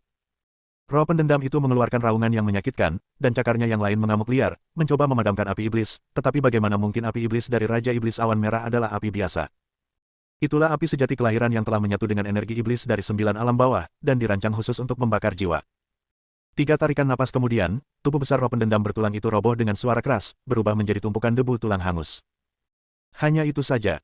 Raja Iblis Awan Merah menyarungkan pedangnya dan berdiri di sana, mata iblisnya yang merah menyala mengamati sekelilingnya, memperlihatkan sikapnya yang mendominasi. Melihat penampilan Raja Iblis Awan Merah, Dev tak kuasa menahan diri untuk memuji, "Senior Awan Merah, kekuatanmu pasti sudah mencapai peringkat ke-8 alam Dewa Surgawi, kan? Peningkatanmu sangat pesat." Setelah mendengar pujian Dev, Raja Iblis Awan Merah tersipu, "Dibandingkan denganmu, aku masih jauh lebih rendah." Tepat saat itu, melodi pilu dari roh pendendam wanita berpakaian istana itu tiba-tiba berubah menjadi mendesak. Banyak sekali bilah sonik tembus pandang muncul di udara dan melesat ke arah Raja Iblis Awan Merah seperti hujan deras. Yang lebih aneh lagi, bilah-bilah sonik itu tidak menyerang dalam garis lurus, melainkan bersiksak dan berputar di udara seperti makhluk hidup, menutup semua jalur pelarian. Raja Iblis Awan Merah mengerutkan kening sedikit, bersiap untuk menahan serangan, ketika sebuah layar cahaya merah kemasan tiba-tiba terbentang di depannya. Boom, boom, boom. Pedang sonik itu menghantam penghalang cahaya, melepaskan serangkaian suara ledakan. Penghalang cahaya bergetar hebat, namun tetap utuh. Raja Iblis Awan Merah menoleh dan melihat bahwa leluhur api bumi telah muncul di sampingnya, tangan kanannya yang layu menekan di depannya, dengan teratai api merah keemasan yang berputar perlahan melayang di telapak tangannya. Layar cahaya itu adalah nyala api pelindung yang dilepaskan oleh teratai api. Jangan ceroboh. Leluhur api bumi berkata dengan tenang, matanya yang keruh menatap roh pendendam wanita berpakaian istana itu. Roh-roh pendendam kuno ini setidaknya berada di peringkat ke-8 alam dewa surgawi di kehidupan mereka sebelumnya, dan beberapa bahkan mungkin berada di alam dewa atas. Meskipun perjalanan waktu telah mengikis kekuatan mereka hingga hanya sebagian kecil dari kejayaan sebelumnya, mereka masih mempertahankan naluri bertarung dan kemampuan supranatural khusus mereka. Sebelum dia selesai berbicara, roh pendendam wanita berpakaian istana itu tiba-tiba berhenti bersenandung, mengangkat kepalanya, dan menatap leluhur api bumi dengan mata kosongnya. Sesaat kemudian, dia dengan lembut mengetuk jepit rambut giok yang patah di tangannya. Di kehampaan, sebuah garis hitam setipis rambut muncul tanpa suara dan, dengan kecepatan yang melampaui persepsi indera ilahi, menembus langsung ke dahi leluhur api bumi. Bab 5929, hadir kembali. Garis hitam itu bukanlah entitas fisik, melainkan sebuah celah spasial. Roh pendendam ini sebenarnya mahir dalam hal-hal yang berkaitan dengan luar angkasa di kehidupan sebelumnya. Pupil mata leluhur api bumi sedikit menyempit, tetapi dia tidak panik. Dia membentuk mudra dengan tangan kirinya dan mengucapkan sebuah suku kata kuno. Kota. Bunga teratai api berwarna merah keemasan bermunculan. Kobaran api sejati yang tak berujung dari api bumi meletus, mengembun menjadi dinding kristal api setebal 3 kaki di depannya. Rune api kuno yang tak terhitung jumlahnya mengalir di permukaan dinding kristal, memancarkan panas yang membakar hingga mendistorsi ruang itu sendiri. Garis-garis hitam itu menembus dinding kristal, menghasilkan suara menwus yang membuat gigi Anda ngilu. Celah spasial dan api sejati bumi terkunci dalam pertempuran sengit, menyebabkan dinding kristal menipis dengan kecepatan yang terlihat, tetapi garis-garis hitam juga dengan cepat meredup. Akhirnya, ketika hanya tersisa lapisan tipis dari dinding kristal, garis-garis hitam itu menghilang sepenuhnya. Leluhur api bumi tetap diam sepenuhnya. Roh pendendam wanita yang mengenakan pakaian istana itu juga menderita, wujudnya menjadi sebagian besar ilusi, dan jepit rambut giok yang patah di lengannya hancur sepenuhnya dengan suara retak. Leluhur, jangan berani-berani berpikir begitu, aku yang akan melakukannya. Dev melakukan gerakan. Dia melangkah keluar dari jangkauan perlindungan arai penekan jiwa, dan pedang pembunuh naga terhunus dengan bunyi dentang. Tidak ada gerakan mewah, tidak ada pertunjukan megah, hanya tusukan pedang yang lurus. Pada pedang itu, 3 kekuatan yaitu kekuatan abadi kekacauan, garis keturunan naga emas, dan api sejati bumi menyatu sempurna, berubah menjadi aura pedang yang berwarna abu-abu kabur dan bercampur dengan cahaya merah kemasan. Energi pedang itu terkondensasi hingga batas ekstremnya, hanya sepanjang 3 kaki, namun memancarkan tekanan mengerikan yang membuat langit dan bumi berubah warna. Roh pendendam wanita berpakaian istana itu sepertinya merasakan ancaman mematikan, mengeluarkan jeritan tajam saat mundur dengan cepat, panik membentuk segel tangan untuk menciptakan lapisan penghalang abu putih di depannya. Namun, itu tidak ada gunanya. Kemanapun energi pedang yang kacau itu lewat, penghalang abu putih hancur lapis demi lapis seperti kertas. Energi pedang itu menembus langsung ke dahi roh pendendam dan muncul dari belakang kepalanya. Roh pendendam wanita berpakaian istana itu membeku, dan api hantu di matanya meredup dengan cepat. Dia menatap luka pedang di dadanya, lalu mendongak menatap Dev, secercah. Kelegaan muncul di wajahnya yang kabur. Lalu, ia lenyap begitu saja tanpa jejak. Dev menyarungkan pedangnya dan berdiri di sana, alisnya sedikit berkerut. Dia jelas merasakan bahwa ketika kekuatan keabadian kekacauan bersentuhan dengan inti roh pendendam, hal itu menghasilkan resonansi yang aneh. Ini bukan sekadar menahan diri, ini lebih seperti menganalisis, melahap, menyerap, dan mengasimilasi semacam fragmen aturan yang tersisa dalam semangat balas dendam. Kekuatan kekacauan dapat melahirkan semua hukum, dan ia juga dapat mengembalikan semua hukum menjadi ketiadaan. Sebuah kesadaran tiba-tiba muncul di benak Dev. Alasan mengapa roh-roh pendendam kuno ini mampu bertahan selama bertahun-tahun adalah karena obsesi mereka yang berkepanjangan telah bergabung dengan aturan khusus medan perang kuno, membentuk aturan semu yang menyimpang. Kekuatan abadi yang kacau, sebagai sumber dari semua aturan, sepenuhnya mampu menghancurkan dan menyerap aturan-aturan semu tersebut. Dengan kata lain, kekuatan abadi dan kacau miliknya mungkin bahkan lebih kuat di medan perang kuno ini daripada di luarnya. Awas, ini terjadi lagi. Seruan Sukianyu menyela pikiran Dev. Dari segala arah, roh-roh pendendam yang lebih ganas terus berdatangan. Di antara mereka bahkan ada 3 raja roh pendendam yang auranya tidak lebih lemah dari aura seorang wanita yang mengenakan pakaian istana, roh pendendam seorang jenderal yang memegang kapak perang yang patah, roh pendendam seorang biksu yang mengenakan kasaya dengan bekas luka pisau yang mengerikan di lehernya, dan roh pendendam mengerikan yang sepenuhnya tersusun dari pecahan senjata yang tak terhitung jumlahnya. Yang lebih mengkhawatirkan adalah roh-roh pendendam ini tampaknya semakin marah akibat pertempuran barusan. Mereka tidak lagi menyerang secara membabi buta, tetapi mulai bekerja sama secara terorganisir. Roh pendendam seorang jenderal militer memimpin ratusan roh pendendam yang memegang senjata ke dalam formasi pertempuran, maju selangkah demi selangkah. Roh pendendam sang biksu duduk bersila di kehampaan, melantunkan beberapa kitab suci yang aneh. Lapisan cahaya Buddha berwarna abu hitam menyelimuti pasukan roh pendendam, sangat meningkatkan kemampuan pertahanan mereka. Monster-monster bersenjata dan roh-roh pendendam itu bagaikan benteng perang, tubuh mereka memuntahkan pecahan pedang berkarat yang tak terhitung jumlahnya, menyapu seperti badai logam. Bentuklah formasi penakluk iblis 7 bintang. Teriak Guru Xuanwei dengan gigi terkatup rapat. Lin Xiao dan Su Qianyu dengan cepat kembali ke posisi mereka, membentuk segitiga dengan Xuanwei Zhenren. Ketiganya menghubungkan aura mereka, dan cahaya dao biru bersinar terang, mengembun menjadi 7 bayangan seperti bintang yang menyilaukan di kehampaan. Bintang-bintang berputar, memancarkan berkas cahaya terang yang untuk sementara waktu menahan gelombang roh pendendam. Namun, formasi ini menghabiskan banyak energi, dan mulut Xuanwei Zhenren sudah berdarah, jadi jelas dia tidak bisa bertahan lama. Raja Iblis Awan Merah dan Leluhur Api Bumi juga terjerat oleh 2 raja hantu lainnya dan belum bisa membebaskan diri untuk sementara waktu. Dev menarik napas dalam-dalam, dengan kilatan tekad di matanya. Dia menyarungkan pedangnya dan membentuk segel tangan aneh di depan dadanya, kekuatan ilahi yang telah dia pahami dari warisan kekuatan abadi kekacauan tetapi belum pernah benar-benar digunakan. Kekacauan, kembali ke kehampaan. Begitu 4 kata, ringan dan lapang, diucapkan, aura Dev tiba-tiba berubah. Ia tak lagi tajam seperti pedang, tak lagi berapi-api seperti api, tetapi semacam kehampaan yang seolah melahap dan memusnahkan segalanya. Berpusat padanya, ruang dalam radius 100 kaki mulai terdistorsi dan kabur, warnanya memudar dengan cepat, berubah menjadi area abu-abu yang buram dan kacau. Bab 5930. Di area tersebut, semua roh pendendam bergerak sangat lambat, seolah-olah mereka terjebak dalam rawa tempat waktu berhenti. 3 raja roh pendendam berkepala 3 adalah yang pertama merasakan ada sesuatu yang salah dan berjuang mati-matian untuk melarikan diri, tetapi wilayah yang kacau itu tampaknya memiliki kehendak sendiri, dan kekuatan hisab tak terlihat menahan mereka dengan erat. Wajah Dev memucat dengan cepat, urat-urat di dahinya menonjol, dan darah mengalir dari sudut mulutnya memaksanya untuk menggunakan Chaos Return to Nothingness dengan tingkat kultivasinya saat ini terlalu berat. Namun ia mengertakkan giginya dan terus berusaha, tiba-tiba mengubah segel tangannya. Kembali. Wilayah yang kacau itu tiba-tiba menyusut. Seperti gelembung yang pecah, kekacauan dalam radius 100 zang langsung runtuh ke telapak tangan Dev, berubah menjadi massa energi kacau seukuran kepalan tangan yang kabur. Di dalam awan energi itu, samar-samar terlihat hantu-hantu kecil yang penuh dendam berjuang dan meratap dengan panik. Di luar, pasukan roh pendendam yang tadinya berjejer rapat, telah lenyap. Ia tidak terbunuh, melainkan sepenuhnya ditelan ke dalam massa energi yang kacau. Seluruh lembah itu diselimuti keheningan yang mencekam. Master Xuanwei, Lin Xiao, dan Su Qianyu menatap dengan tercengang pada bola energi kacau yang berputar perlahan di telapak tangan Dev, lalu memandang lembah yang kosong, terdiam sejenak. Raja Iblis Awan Merah dan Leluhur Api Bumi juga telah mengalahkan lawan masing-masing dan kembali ke sisi Dev, mata mereka dipenuhi dengan keterkejutan dan keseriusan saat mereka menatapnya. Nak, sekarang giliranmu. Raja Iblis Awan Merah ragu-ragu, tidak mampu menyelesaikan kalimatnya. Dev tersenyum getir dan membubarkan massa energi yang kacau. Massa energi itu runtuh, dan pecahan roh pendendam yang terkompresi hingga ekstrim di dalamnya berubah menjadi kekuatan jiwa murni, menyebar ke dunia. Dia terhuyung selangkah dan ditopang oleh Leluhur Api Bumi. Saldo rekeningnya telah minus.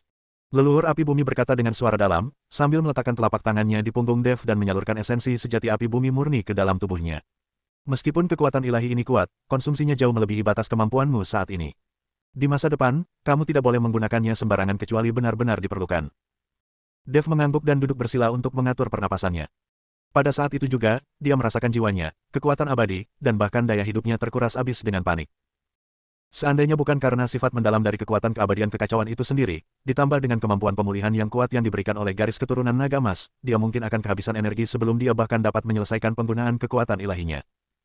Namun hasilnya luar biasa. Dengan satu serangan, roh-roh pendendam dalam radius beberapa mil musnah, termasuk Raja Roh Pendendam berkepala 3.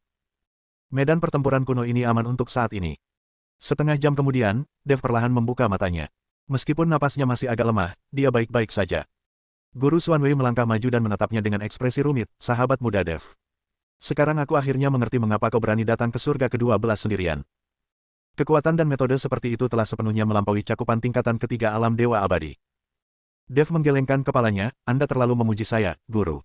Saya hanya memanfaatkan lingkungan khusus di sini dan keselarasan dengan kekuatan abadi kekacauan.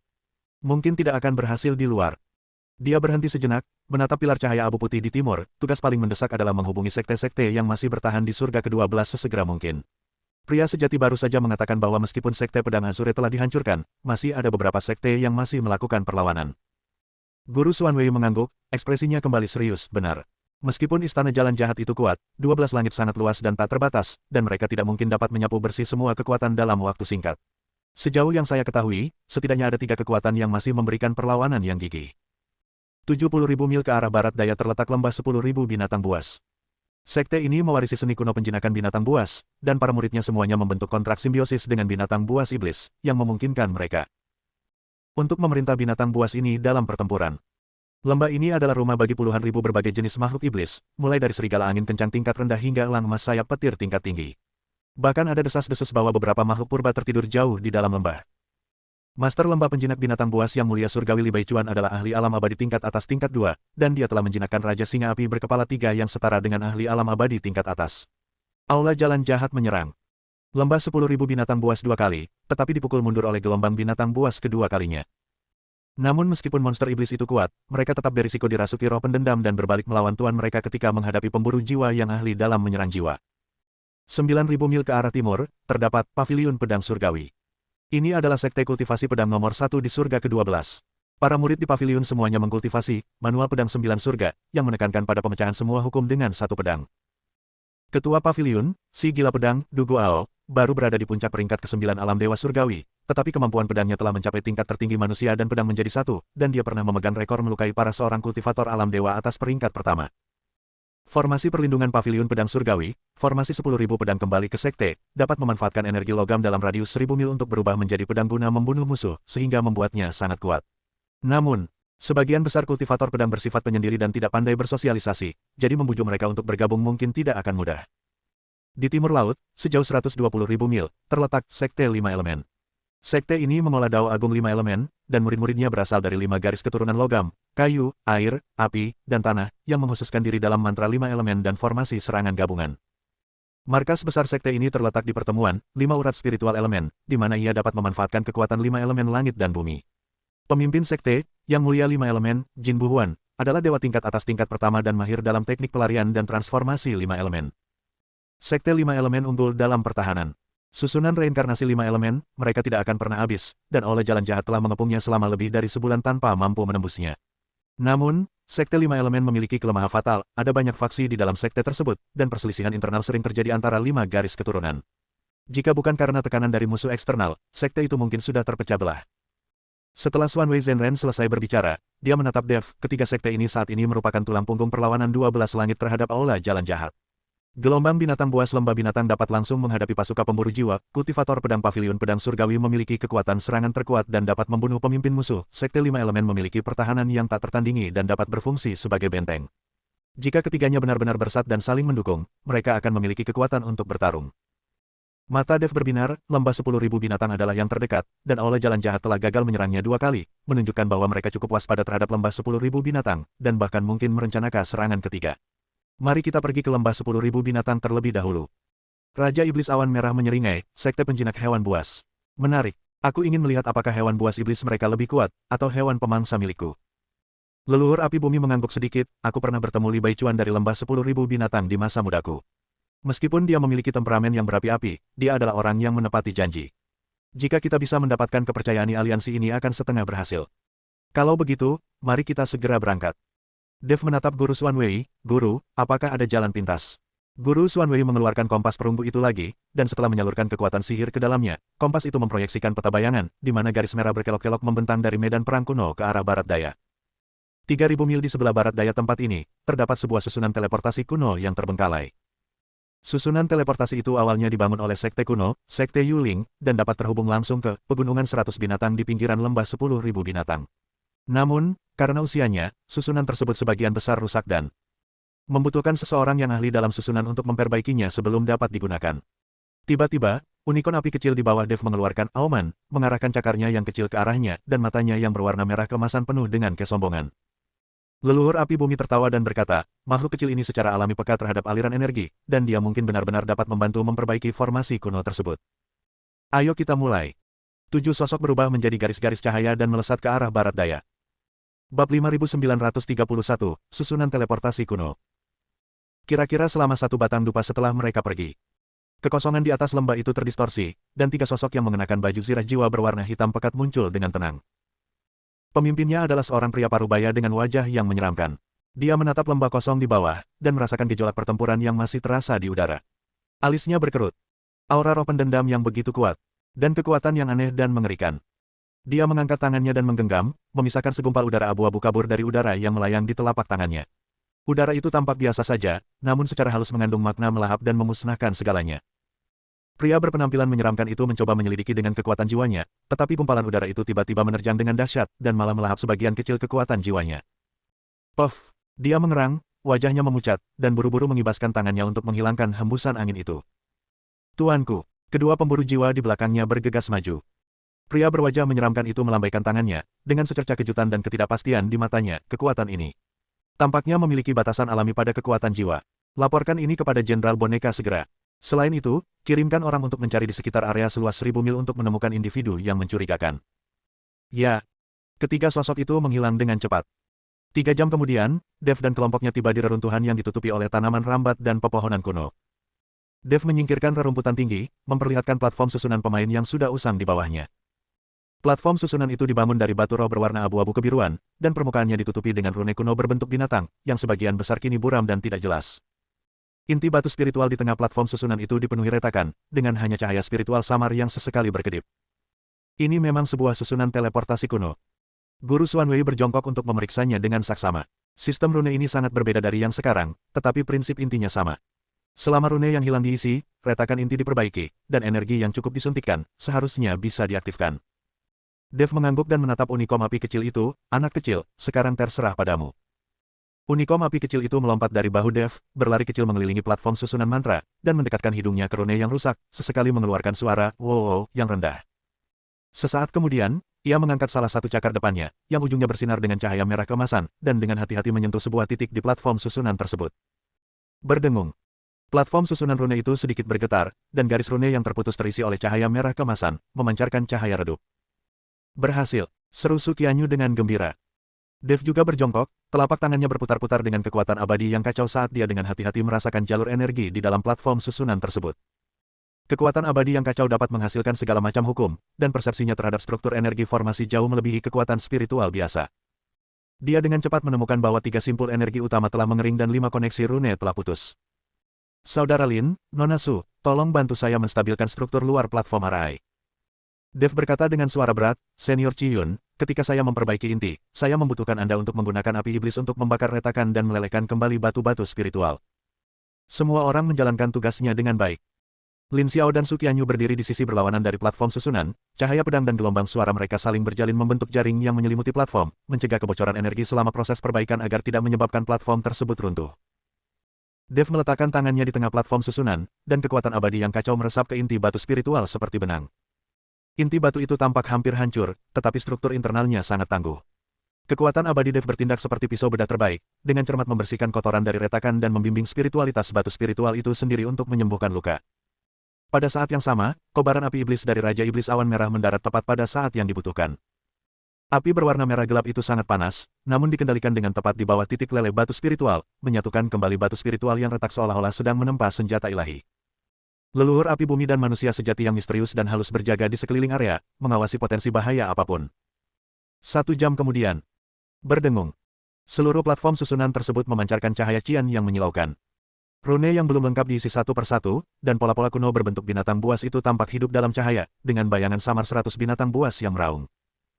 Di tengah platform susunan tersebut, ruang mulai terdistorsi, dan sebuah pusaran biru dengan diameter sekitar 10 kaki perlahan terbentuk. Selesai. Dev berhenti, wajahnya sedikit pucat.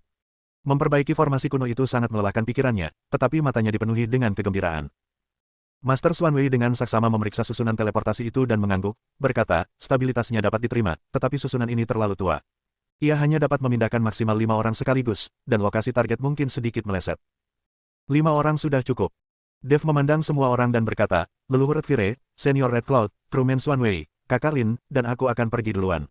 Nona Su dan Little Fire Kilin akan tinggal di sini untuk menjaga platform susunan. Jika kami tidak kembali dalam 3 hari, atau jika ada aktivitas yang tidak biasa di platform susunan, kami akan segera menghancurkan susunan tersebut dan pergi. Meskipun Sukianyu enggan, dia menyadari pentingnya masalah ini dan mengangguk setuju. Unicorn api kecil itu menggesekkan tubuhnya ke Dev sambil meraung, seolah ingin menenangkannya.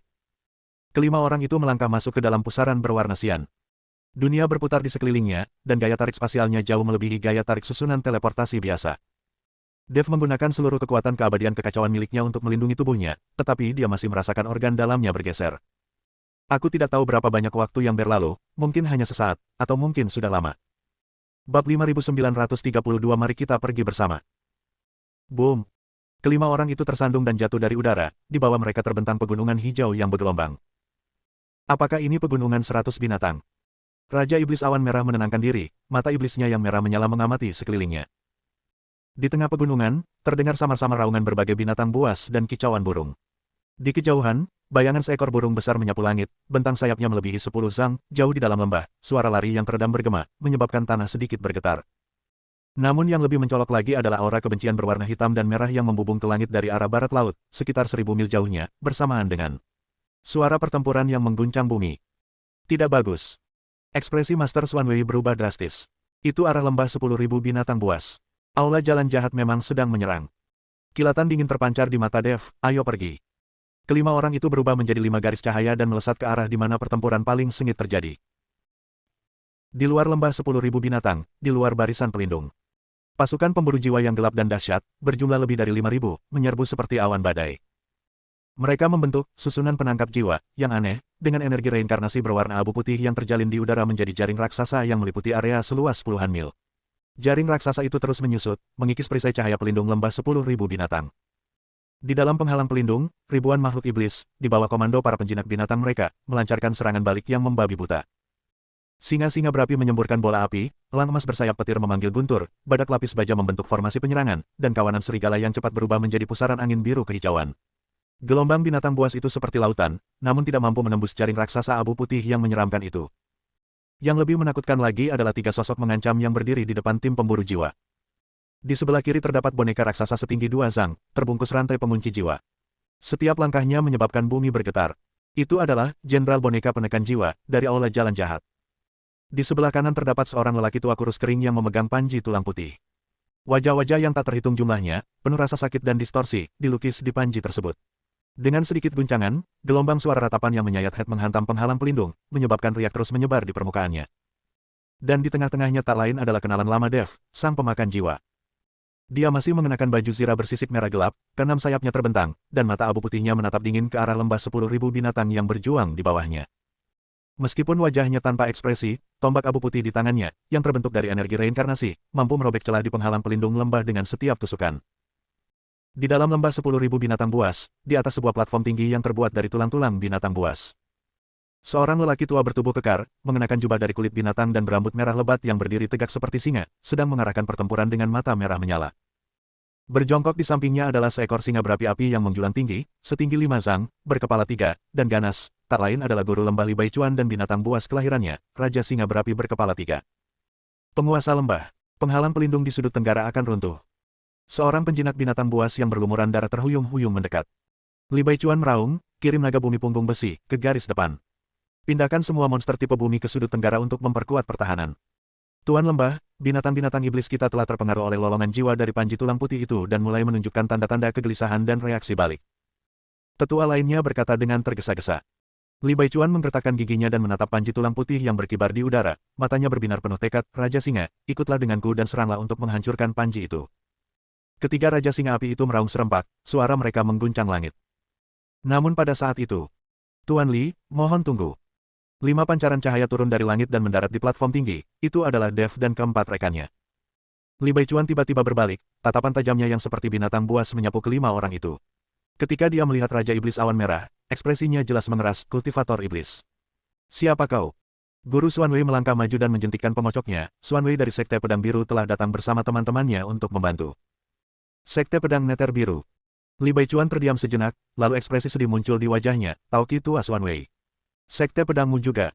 Vali Master, sekarang bukan waktunya untuk bernostalgia. Dev melangkah maju, pandangannya tertuju pada 3 sosok di udara, berhenti sejenak pada boneka pemakan jiwa. Tugas yang paling mendesak adalah mengalahkan musuh. Li Baichuan mengamati Dev, dan melihat bahwa dia baru berada di tingkat ketiga alam dewa abadi. Dia mengerutkan kening, Junior, tempat ini berbahaya, bukan sesuatu yang bisa kau tangani. Sebelum dia selesai berbicara, Dev sudah melompat dari panggung, dan pedang pembunuh naga dihunus dengan bunyi dentang. Kekacauan, penciptaan langit dan bumi. Aura pedang abu-abu kabur melesat ke langit, bukan menyerang boneka pemakan jiwa, tetapi langsung menebas jaring raksasa abu putih yang menutupi langit dan bumi. Kemanapun energi pedang itu lewat, jaring raksasa berwarna abu putih itu seolah-olah bertemu dengan musuh bebuyutannya, dan mengeluarkan suara, menus, seperti meleleh, lalu terkoyak paksa dengan celah sepanjang 100 kaki. Apa? Pria tua kurus yang memegang panji tulang putih itu ketakutan. Mata abu putih boneka pemakan jiwa tiba-tiba menoleh ke Dev, dan untuk pertama kalinya, muncul fluktuasi di pupilnya yang kosong reaksi naluriah dari aturan tanah reinkarnasi terhadap kekuatan kekacauan. Itu kamu. Suara mekanis boneka pemakan jiwa itu menggema, orang yang diinginkan Tuan. Dia memutar tombaknya yang berwarna abu putih, menghentikan serangannya pada penghalang pelindung, dan mengubahnya menjadi sambaran petir abu putih yang melesat tepat ke arah Dev. Bagus sekali. Mata Dev menyala dengan semangat bertarung saat dia menghadapi serangan itu dengan pedang pembunuh naganya. Dentang. Benturan tombak dan pedang menghasilkan suara gemuruh yang memekakkan telinga, seperti guntur logam. Dev terdorong mundur sejauh 10 kaki, mulut harimaunya terbelah, darah menodai gagang pedangnya. Kekuatan kultivator alam abadi puncak memang sangat menakutkan. Namun, boneka pemakan jiwa itu juga terpaksa mundur 3 langkah, dan retakan halus muncul pada tombak abu putih di tangannya. Keterbatasan kekuatan abadi kekacauan pada ki reinkarnasi sungguh di luar imajinasi. Serang bersama. Dengan raungan panjang, Raja Iblis Awan Merah melepaskan pedang api iblisnya, yang muncul kembali dan langsung menyerang Jenderal Boneka Penekan Jiwa. Leluhur api bumi mengangkat tangannya dan menekannya, menyebabkan bunga teratai api berwarna merah keemasan mekar. Api sejati bumi yang tak terbatas berubah menjadi 9 naga api, yang melilit lelaki tua kurus kering yang memegang panji tulang putih. Xuanwei Zhenren dan Lin Xiao menyerbu pasukan pemburu jiwa. Kemanapun pedang mereka berayun, baju zirah jiwa mereka hancur berkeping-keping, membuka jalan serangan balik bagi monster-monster di lembah 10.000 binatang. Bab 5933, yang paling merepotkan. Melihat ini, Li Baichuan tidak ragu lagi dan meraung ke langit, murid-murid lembah 10.000 binatang, dengarkan perintahku. Serang balik. Mengaum. Raja Singa berkepala 3 yang berapi-api adalah yang pertama menerobos penghalang pelindung, ketiga kepalanya menyemburkan api, es, dan petir secara bergantian, seketika menghabisi sekelompok pemburu jiwa. Naga bumi punggung besi muncul dari dalam tanah, tubuhnya yang besar bagaikan bukit yang bergerak, menghancurkan formasi pemburu jiwa menjadi berkeping-keping. Sekumpulan elang petir emas menukik dari langit, menghujani petir kemasan. Serangan balasan dari lembah 10.000 binatang telah dimulai. Di tengah medan pertempuran antara Dev dan boneka pemakan jiwa adalah yang paling sengit. Setiap kali tombak abu putih itu berbenturan dengan pedang pembunuh naga, hal itu melepaskan dampak pada tingkat aturan. Gerakan boneka pemakan jiwa sangat sederhana, setiap serangannya langsung menuju titik vital, dan kekuatan, kecepatan, serta sudutnya sangat tepat dan menakutkan. Ini adalah teknik pembunuhan pamungkas setelah kehilangan emosi dan hanya menyisakan insting bertarung.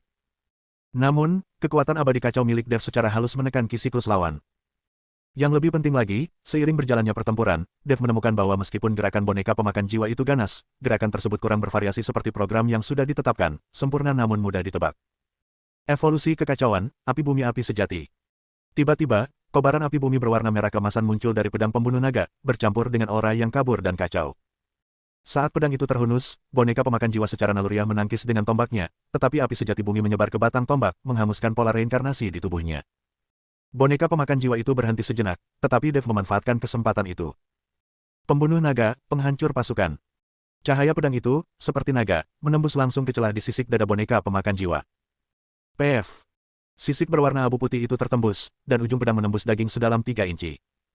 Darah merah gelap, bercampur dengan gas berwarna abu-abu keputihan, menyembur keluar. Boneka pemakan jiwa itu menatap luka pedang di dadanya. Pusaran di mata abu putihnya berputar lebih cepat, tetapi tetap tanpa emosi sama sekali. Dia bahkan tidak mundur, sebaliknya, dia mengulurkan tangan kirinya, kelima jarinya seperti kait, dan meraih pintu Dev. Menukar cedera dengan kehidupan. Pupil mata Dev menyempit, dan dia dengan cepat menarik pedangnya, tetapi dadanya tetap terkena serangan angin cakar, pakaiannya robek dan meninggalkan 5 bekas luka berdarah. Seperti yang diduga, ini boneka. Dev memuntahkan seteguk darah, matanya semakin dingin. Tidak ada rasa sakit, tidak ada rasa takut, hanya eksekusi misi mutlak. Musuh seperti itu adalah yang paling sulit dihadapi. Di sisi lain, pertempuran antara Raja Iblis Awan Merah dan Jenderal Boneka Penekan Jiwa hampir berakhir. Meskipun Jenderal Boneka Penekan Jiwa memiliki kekuatan yang luar biasa, gerakannya canggung. Ia mudah terperangkap oleh Raja Iblis Awan Merah, yang menggunakan api iblis untuk menciptakan benang-benang halus yang tak terhitung jumlahnya yang mengikat persendiannya. Akhirnya, Raja Iblis memenggal kepalanya dengan satu serangan, dan tubuhnya yang besar roboh dengan suara keras. Leluhur api bumi bahkan lebih tegas, menjebak lelaki tua yang layu itu dengan 9 naga api dan menekannya dengan teratai api merah kemasan, langsung mengubah panji tulang putih dan lelaki tua itu menjadi abu. Dengan gugunya 2 jenderal boneka dan para tetua, pasukan pemburu jiwa pun dilanda kekacauan. Xuanwei Zhenren dan Lin Xiao memanfaatkan kesempatan itu untuk menyerbu maju, dan pasukan binatang iblis dari lembah Wanshu, seperti banjir yang meluap, sepenuhnya menerobos formasi pemburu jiwa. Boneka pemakan jiwa itu melihat sekeliling, mata abu putihnya berkedip seperti aliran data sesaat, lalu berbalik tanpa ragu. Dengan kepakan 6 sayapnya, ia berubah menjadi seberkas cahaya abu putih dan melesat menuju cakrawala. Berniat pergi. Dev menggertakkan giginya dan ingin mengejar, tetapi dihentikan oleh leluhur api bumi. Jangan mengejar musuh yang putus asa. Jika dia bertekad untuk melarikan diri, kau tidak akan bisa menangkapnya. Lagi pula, leluhur api bumi melihat luka di dada Dev dan berkata, cederamu cukup serius. Menyembuhkan lukamu adalah prioritas utama. Dev melihat ke arah tempat boneka pemakan jiwa menghilang dan menggenggam gagang pedangnya erat-erat. Kali ini hanya sebuah uji coba, lain kali pasti akan menjadi masalah hidup dan mati. Setengah jam kemudian, medan pertempuran telah dibersihkan. Dari 5.000 pemburu jiwa, lebih dari 3.000 tewas, dan sisanya melarikan diri. Lembah 10.000 binatang juga menderita kerugian besar, dengan ratusan penjinak binatang tewas dalam pertempuran, ribuan binatang iblis binasa, dan formasi pelindung lembah rusak di banyak tempat. Namun bagaimanapun juga, pertempuran ini telah dimenangkan. Di atas panggung tinggi yang terbuat dari tulang hewan, Li Baichuan melangkah mendekati Dev, sosoknya yang gagah menyerupai gunung kecil. Ia dengan saksama mengamati Dev, lalu tiba-tiba menangkupkan kedua tangannya memberi hormat. Sahabat muda, aku tak akan pernah melupakan kebaikanmu yang menyelamatkan hidupku. Mohon maafkan kelalaianku sebelumnya. Dev dengan cepat membalas sapaan itu, Tuan Lembah, Anda terlalu memuji kami. Aula Jalan Jahat adalah musuh bersama dunia, dan sudah sepatutnya kita memiliki kebencian yang sama terhadapnya. Li Baichuan menegakkan tubuhnya, rambut merahnya berkibar, dan suaranya menggelegar, bicaralah. Kau tidak datang ke sini hanya untuk membantu, kan? Untuk apa kau membutuhkan bantuan lembah 10.000 binatang buas? Selama itu tidak melanggar prinsip kami, aku, Li, tidak akan pernah menolak. Dev dan Guru Xuanwei saling bertukar pandang, menarik napas dalam-dalam, dan perlahan berkata. Kami ingin meminta Master Lembah untuk bergabung dengan Paviliun Pedang Surgawi dan Sekte 5 Elemen untuk membentuk aliansi anti-iblis dan bersama-sama menghancurkan Aula Jalan Jahat. Pupil mata Li Baichuan menyempit, dan dia tetap diam untuk waktu yang lama. Akhirnya, dia mengangguk dengan tegas.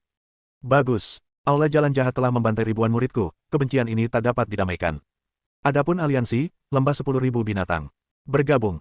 Tetapi, dia mengganti topik pembicaraan, menatap Dev dengan kilatan tajam seperti Raja Binatang Buas di matanya, orang tua keras kepala Dugu Ao dari Paviliun Pedang Surgawi, dan Jin Buhuan yang licik dari Sekte 5 Elemen, tidak mudah dibujuk. Teman muda, jika kau benar-benar ingin menjalin aliansi, jalan di depan. Tidak akan mudah. Dev menggenggam gagang pedangnya erat-erat, tatapannya penuh tekad, seberapa sulit pun itu, kita harus pergi. Karena kau begitu bertekad, teman muda, beristirahatlah di lembah 10.000 binatang selama beberapa hari. Aku akan bisa berterima kasih padamu karena telah menyelamatkan hidupku. Kata Li Baichuan. Baik, Dev mengangguk. Lembah 10.000 binatang buas, Aula Tulang Binatang Buas. Li Baichuan menyelenggarakan jamuan makan sederhana namun tulus untuk Dev dan rombongannya. Terlepas dari kekacauan perang, lembah itu tetap mengeluarkan ramuan darah 100 binatang, dan manisan buah roh yang sangat berharga.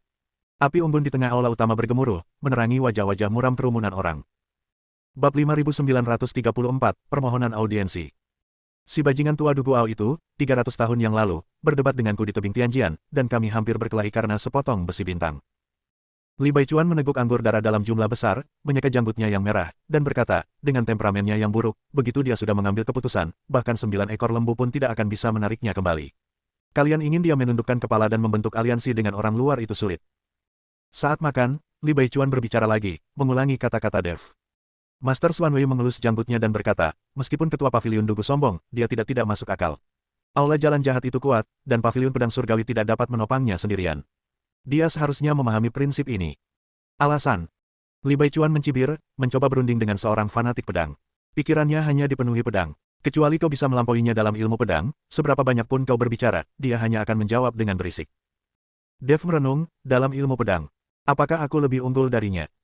Li Baichuan melirik Dev dan berkata, teman muda, meskipun Dugu Ao hanya berada di puncak peringkat ke-9 alam dewa abadi, ilmu pedangnya dikatakan telah mencapai ambang batas manusia dan pedang menjadi satu. Meskipun kau kuat, kau tetap bukan seorang ahli dalam ilmu pedang. Tidak perlu mengalahkannya sepenuhnya dalam ilmu pedang. Kilatan cahaya muncul di mata Dev. Selama dia melihat bahwa ada tingkat dao yang lebih tinggi di luar dao pedang, itu sudah cukup untuk membuatnya menganggap kita serius. Dia menoleh ke Li Baichuan, guru lembah, bagaimana dengan Sekte 5 Elemen? Ekspresi Li Baichuan menjadi semakin aneh, si rubah tua Jin Buhuan itu. Begini, Sekte 5 Elemen telah bertikai di antara 5 garis keturunannya selama ratusan tahun. Jin Buhuan mampu memegang posisi pemimpin sekte bukan karena ia memiliki kultivasi tertinggi, tetapi karena ia yang terbaik dalam menimbang berbagai hal dan tahu bagaimana menjaga keseimbangan. Jika kau ingin membujuknya, kau perlu mencari cara untuk menyelesaikan perselisihan internal di dalam Sekte 5 Elemen. Jika tidak, begitu kau pergi, kelima sekte itu akan berdebat sengit tentang apakah mereka harus membentuk aliansi atau tidak. Leluhur api bumi perlahan berkata, akar permasalahan Sekte 5 Elemen terletak pada ketidakseimbangan kelima elemen tersebut. 5 garis keturunan logam, kayu, air, api, dan tanah bersaing memperebutkan sumber daya sekte, masing-masing menginginkan garis keturunan mereka sendiri menjadi dominan. Jika kita dapat membantu mereka menemukan cara untuk menyeimbangkan kelima elemen tersebut, perselisihan internal akan terselesaikan dengan sendirinya. Keseimbangan 5 elemen. Dev merenung sejenak, lalu tiba-tiba menatap unicorn api kecil di bahunya. Anak kecil, kau secara alami dekat dengan hukum langit dan bumi, dapatkah kau merasakan aliran 5 elemen? Unicorn api kecil itu mengangguk sambil mengaum, cakar-cakamnya yang mungil membentuk pola di udara, menciptakan bintik-bintik cahaya 5 warna yang saling berkejaran dan mengalir bersama, membentuk siklus mini dari 5 elemen. Luar biasa. Mata guru Xuan Wei berbinar. Meskipun sekte 5 elemen mengkultivasi Dao Agung 5 elemen, setiap murid mengkultivasi garis keturunan yang terpisah, sehingga kehilangan makna sebenarnya dari saling keterkaitan dan keseimbangan 5 elemen. Jika kita dapat menggunakan kekuatan abadi kekacauan sebagai panduan, ditambah dengan pemahaman anak muda ini tentang aturan langit dan bumi, mungkin kita benar-benar dapat membantu mereka memulihkan keseimbangan. Dev berdiri, kalau begitu, mari kita pergi ke paviliun pedang surgawi dulu. Guru lembah, bisakah kami meminjam beberapa binatang iblis terbang untuk transportasi? Li Baichuan melambaikan tangannya dengan acuh tak acuh, jangan sebut-sebut soal pinjaman. Lei Yi. Teriakan elang yang keras terdengar dari luar aula, dan seekor elang raksasa dengan rentang sayap lebih dari 15 sang dan tubuhnya diselimuti petir emas mendarat. Itu adalah Raja Elang Emas Sayap Petir, salah satu binatang penjaga lembah 10.000 binatang. Biarkan elang itu membawamu ke sana. Elang ini sangat cepat, ia dapat dengan mudah menempuh jarak 100.000 mil sehari. Selain itu, Li Baichuan mengeluarkan sebuah token gigi binatang buas. Dengan token ini, semua binatang buas iblis di wilayah lembah 10.000 binatang buas tidak akan menyerangmu. Jika kau menghadapi bahaya, hancurkan token ini, dan aku akan segera memimpin gelombang binatang buas untuk membantumu. Dev menerimanya dengan hikmat, terima kasih, Guru Lembah. 3 hari kemudian, di Pegunungan Pedang Surgawi. Pegunungan itu, bagaikan pedang, menembus awan. Seluruh rangkaian pegunungan dipenuhi aura pedang yang tajam, kultivator biasa akan merasakan sengatan di kulit mereka jika mendekat dalam jarak 100 mil. Di tengah rangkaian pegunungan, sebuah istana megah, seluruhnya terbuat dari besi hitam, berdiri di puncak tertinggi itulah paviliun pedang surgawi. Raja Elang Emas Sayap Petir tidak berani melangkah lebih jauh dari 100 mil. Energi pedang di sini memiliki efek penekan alami terhadap makhluk iblis. Saat Dev dan kelompoknya yang berlima terbang di udara, beberapa cahaya pedang menembus udara begitu mereka memasuki pegunungan. Berhenti. 7 kultivator pedang berjubah putih menghalangi jalan mereka. Pemimpinnya adalah seorang pemuda tampan dengan 2 pedang di punggungnya. Dia memiliki aura yang tajam dan sudah berada di tingkat ke-7 alam dewa abadi. Tatapannya menyapu kerumunan, berhenti sejenak pada Raja Iblis Awan Merah, alisnya sedikit mengerut. Paviliun pedang surgawi adalah area terlarang. Semua personel yang tidak berwenang harus segera meninggalkan tempat ini. Master Xuan Wei melangkah maju, Xuan Wei dari Sekte Pedang Qingming, ditemani seorang teman, memohon audiensi dengan Master Paviliun Dugu. Sekte Pedang Neter Biru. Pendekar pedang muda itu terkejut, lalu ekspresinya sedikit melunak. Jadi, ini senior Xuan Wei. Kami sudah mendengar tentang apa yang terjadi pada sekte Anda. Mohon terima belasungkawa kami. Tetapi pemimpin sekte saat ini sedang mengasingkan diri, mempelajari dao pedang, dan tidak menerima tamu. Pengasingan. Dev angkat bicara, kalau begitu, tolong beritahu dia bahwa seseorang ingin berduel dengannya. Pendekar pedang muda itu memandang Dev, melihat bahwa ia baru berada di peringkat ketiga alam dewa abadi, lalu menggelengkan kepalanya dan berkata, saya menghargai kebaikan Anda, Tuan. Namun, kompetisi pedang ketua paviliun membutuhkan seorang ahli pedang. Anda seharusnya. Sebelum selesai berbicara, Dev mengarahkan jarinya seperti pedang dan membuat tebasan ringan. Dia tidak menggunakan kekuatan dewa kekacauan, juga tidak mengaktifkan garis keturunan naga emas, itu hanyalah niat pedang yang paling murni. Tertawa. Di dalam kehampaan, sebuah celah setipis rambut muncul dengan tenang. Di sekitar retakan itu, energi pedang mengalir secara spontan, berevolusi menjadi bayangan-bayangan matahari, bulan, bintang, gunung, sungai, rumput, dan pepohonan, seolah-olah sebuah dunia kecil terkandung dalam satu tebasan pedang. Pupil mata kultivator pedang muda itu menyempit tajam, dan ke-6 kultivator pedang di belakangnya mundur selangkah, pedang panjang mereka bergetar dan berdengung tak terkendali. Ini, alam transformasi niat pedang.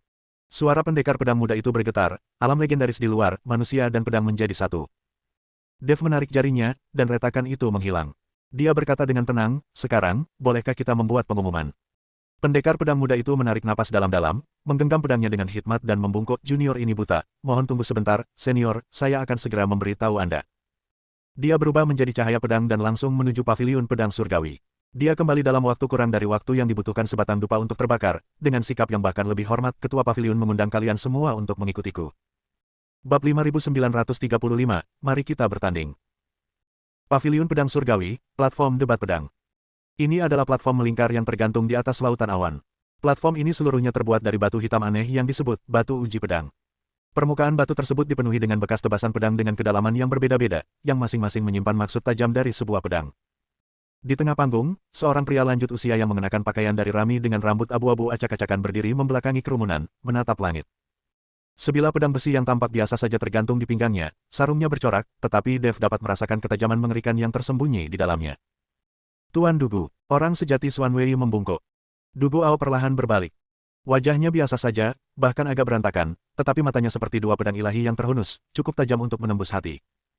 Dia tidak memandang Xuan Wei Zhenren, atau siapapun, pandangannya langsung tertuju pada Dev. Niatmu dalam menggunakan pedang sangat menarik. Dugu Ao berbicara dengan suara serak, ini bukan ilmu pedang murni, tetapi lebih luas dari ilmu pedang murni. Dev menyatukan kedua tangannya sebagai salam, junior Dev memberi salam kepada senior. Dev. Dugu Ao mengulangi nama itu, kilatan cahaya pedang terpancar dari matanya. 3 bulan lalu, di jurang iblis surga ke-11, apakah kau yang melukai yang mulia pemakan jiwa dengan parah? Ya, Dev mengangguk. Meskipun tidak jelas bagaimana Dugu Ao mengetahui hal ini, mengetahuinya memungkinkan dia untuk lebih memahami kekuatannya sendiri. Sangat bagus. Dugu Ao mengangguk. Mampu melukai iblis tua itu dengan parah, kau pantas berdiri di sini. Katakan, apa yang kau inginkan dariku? Jika hanya duel pedang, kita bisa mulai sekarang. Dev langsung ke intinya, saya ingin mengundang Paviliun Pedang Surgawi untuk bergabung dalam aliansi dan bekerja sama untuk melenyapkan aula jalan jahat. Dugu Ao tetap diam. Setelah jeda yang cukup lama, dia perlahan berkata, pedang-pedang Paviliun Pedang Surgawi hanya digunakan untuk diri mereka sendiri. Jika aula jalan jahat tidak menyinggungku, mengapa aku harus menyinggung mereka? Jika bibir hilang, gigi akan dingin. Dev berkata dengan suara berat, aula jalan jahat menginginkan jiwa semua kultivator, dan Paviliun Pedang Surgawi tidak akan menjadi pengecualian. Setelah mereka selesai berurusan dengan kekuatan lain, tempat ini akan menjadi target mereka selanjutnya. Kalau begitu, biarkan mereka datang. Kilatan fanatisme terpancar di mata Dugu Ao. Waktu yang tepat. Pedangku sudah lama tidak menumpahkan darah seorang abadi. Dev menggelengkan kepalanya dan berkata, senior mungkin tidak takut, tetapi bagaimana dengan murid-murid Paviliun Pedang Surgawi? Meskipun formasi 1000 pedang kembali ke asal itu kuat, mampukah ia menahan boneka pemakan jiwa, jenderal boneka penekan jiwa, dan Zhan He sendiri? Tatapan Dugu Ao sedikit dingin, apakah kau mempertanyakan kekuatan Paviliun Pedang Surgawi? Tidak. Dev menatap matanya lurus-lurus. Aku menyatakan fakta. Aula jalan jahat memiliki gerbang reinkarnasi, yang dapat terus-menerus menghasilkan boneka. Setiap murid Paviliun Pedang Surgawi yang mati berarti satu murid berkurang. Dengan pasang surut ini, hasilnya sudah ditentukan. Jadi kau datang untuk membujukku agar menyerah. Tangan Dugu Ao bertumpu pada gagang pedangnya. Suasana di arena duel langsung membeku. Master Xuan Wei dan yang lainnya berkeringat deras. Raja Iblis Qiyun bahkan diam-diam mengumpulkan kekuatannya, siap bertarung sampai mati untuk melindungi Dev jika Dugu Ao benar-benar bertindak. Namun Dev tersenyum. Tidak, aku di sini untuk memberimu kesempatan bagi pedang Paviliun Pedang Surgawi untuk menembus kegelapan yang menyelimuti 12 langit, dan agar makna sejati pedang itu menyebar ke seluruh langit. Ia melangkah maju, suaranya menggema, jika kita menutup diri dan menjaga wilayah kita sendiri, bahkan pedang paling tajam pun hanya dapat menerangi sebagian kecil. Hanya dengan bergabung dengan para pahlawan lain dan memusnahkan jalan iblis, pedang Paviliun Pedang Surgawi benar-benar dapat menebas dunia yang terang dan jernih. Pada saat itu, siapa di dunia ini yang tidak akan mengenal Paviliun Pedang Surgawi? Siapa yang tidak akan menghormati Dugu Ao? Dugu Ao melonggarkan cengkeramannya pada pedang. Dia menatap Dev, matanya berbinar tajam, seolah sedang meneliti kebenaran kata-katanya. Setelah terdiam cukup lama, dia tiba-tiba bertanya, apa nama serangan pedang yang baru saja kau lakukan? Dev terkejut, lalu menyadari bahwa yang dimaksudnya adalah transformasi niat pedang yang telah ia tunjukkan sebelumnya. Nama itu belum ditentukan. Kalau begitu, mari kita sebut saja pedang penciptaan kekacauan. Dugu Ao berbalik dan menatap langit lagi. Pada awal kekacauan, sebuah pedang tunggal membelah yang jernih dan yang keruh, melahirkan segala sesuatu. Pedang ini layak dengan niat pedangmu. Dia berhenti sejenak, membelakangi kerumunan, dan perlahan berkata, aliansi ini dapat dinegosiasikan. Tapi ada syaratnya. Mari berduel denganku. Menang atau kalah, selama pedangmu dapat menunjukkan jalan yang lebih tinggi kepadaku, aku akan bergabung dengan Paviliun Pedang Surgawi. Dev menarik napas dalam-dalam, kapan? Sekarang. Dugu Ao berbalik, dan menghunus pedang besinya. Tidak ada momentum yang mengguncang bumi, tetapi saat pedang besi bercorak itu dihunus, semua bekas pedang di seluruh arena duel menyala bersamaan, dan energi pedang yang tak terbatas berkumpul dan memadat di belakangnya menjadi pedang raksasa hantu setinggi 100 kaki. Pedang itu belum dihunus, tetapi niatnya sudah ada. Dev merasa seolah jiwanya ditusuk oleh jutaan jarum halus, tekanan dari niat pedang murni. Namun sebaliknya, semangat juang yang membara menyala di matanya. Pedang pembunuh naga dihunus dengan dentang, menggabungkan kekuatan-kekuatan abadi kekacauan, garis keturunan naga emas, dan api sejati bumi tetapi alih-alih meledak, kekuatan itu terkandung di dalam pedang, berubah menjadi lapisan energi pedang abu-abu kabur yang tampaknya mampu melahap semua cahaya. Tolong! Begitu mengucapkan kata itu, Dev langsung menghunus pedangnya terlebih dahulu. Ini bukan tusukan, bukan tebasan, tapi sebuah lukisan. Pedang pembunuh naga menggambar lingkaran di kehampaan, di dalamnya yin dan yang mengalir dan 5 elemen berevolusi, secara samar-samar mengungkapkan adegan penciptaan langit dan bumi serta kelahiran dan kematian segala sesuatu. Sungguh, ciptaan kekacauan, yang luar biasa. Cahaya mengerikan menyambar mata Du Guao, dan dengan sekali ayunan pedang besinya, pedang raksasa sepanjang 100 kaki itu menghantam ke bawah. Cahaya pedang berbenturan dengan cahaya pedang. Tidak ada ledakan, tidak ada benturan. Pedang raksasa itu menebas ke dalam lingkaran pedang, seperti lembu lumpur yang memasuki laut, dan secara bertahap terurai, ditelan, dan diasimilasi oleh niat pedang yang kacau dan mengalir. Sementara itu, lingkaran pedang menjadi semakin padat, dan tampak meluas. Du Guao tidak merasa khawatir, melainkan gembira, dan mengeluarkan raungan panjang lagi. Sosoknya berubah menjadi cahaya pedang, menyatu dengan pedang, dan dia menusuk langsung ke inti lingkaran pedang. Bersambung.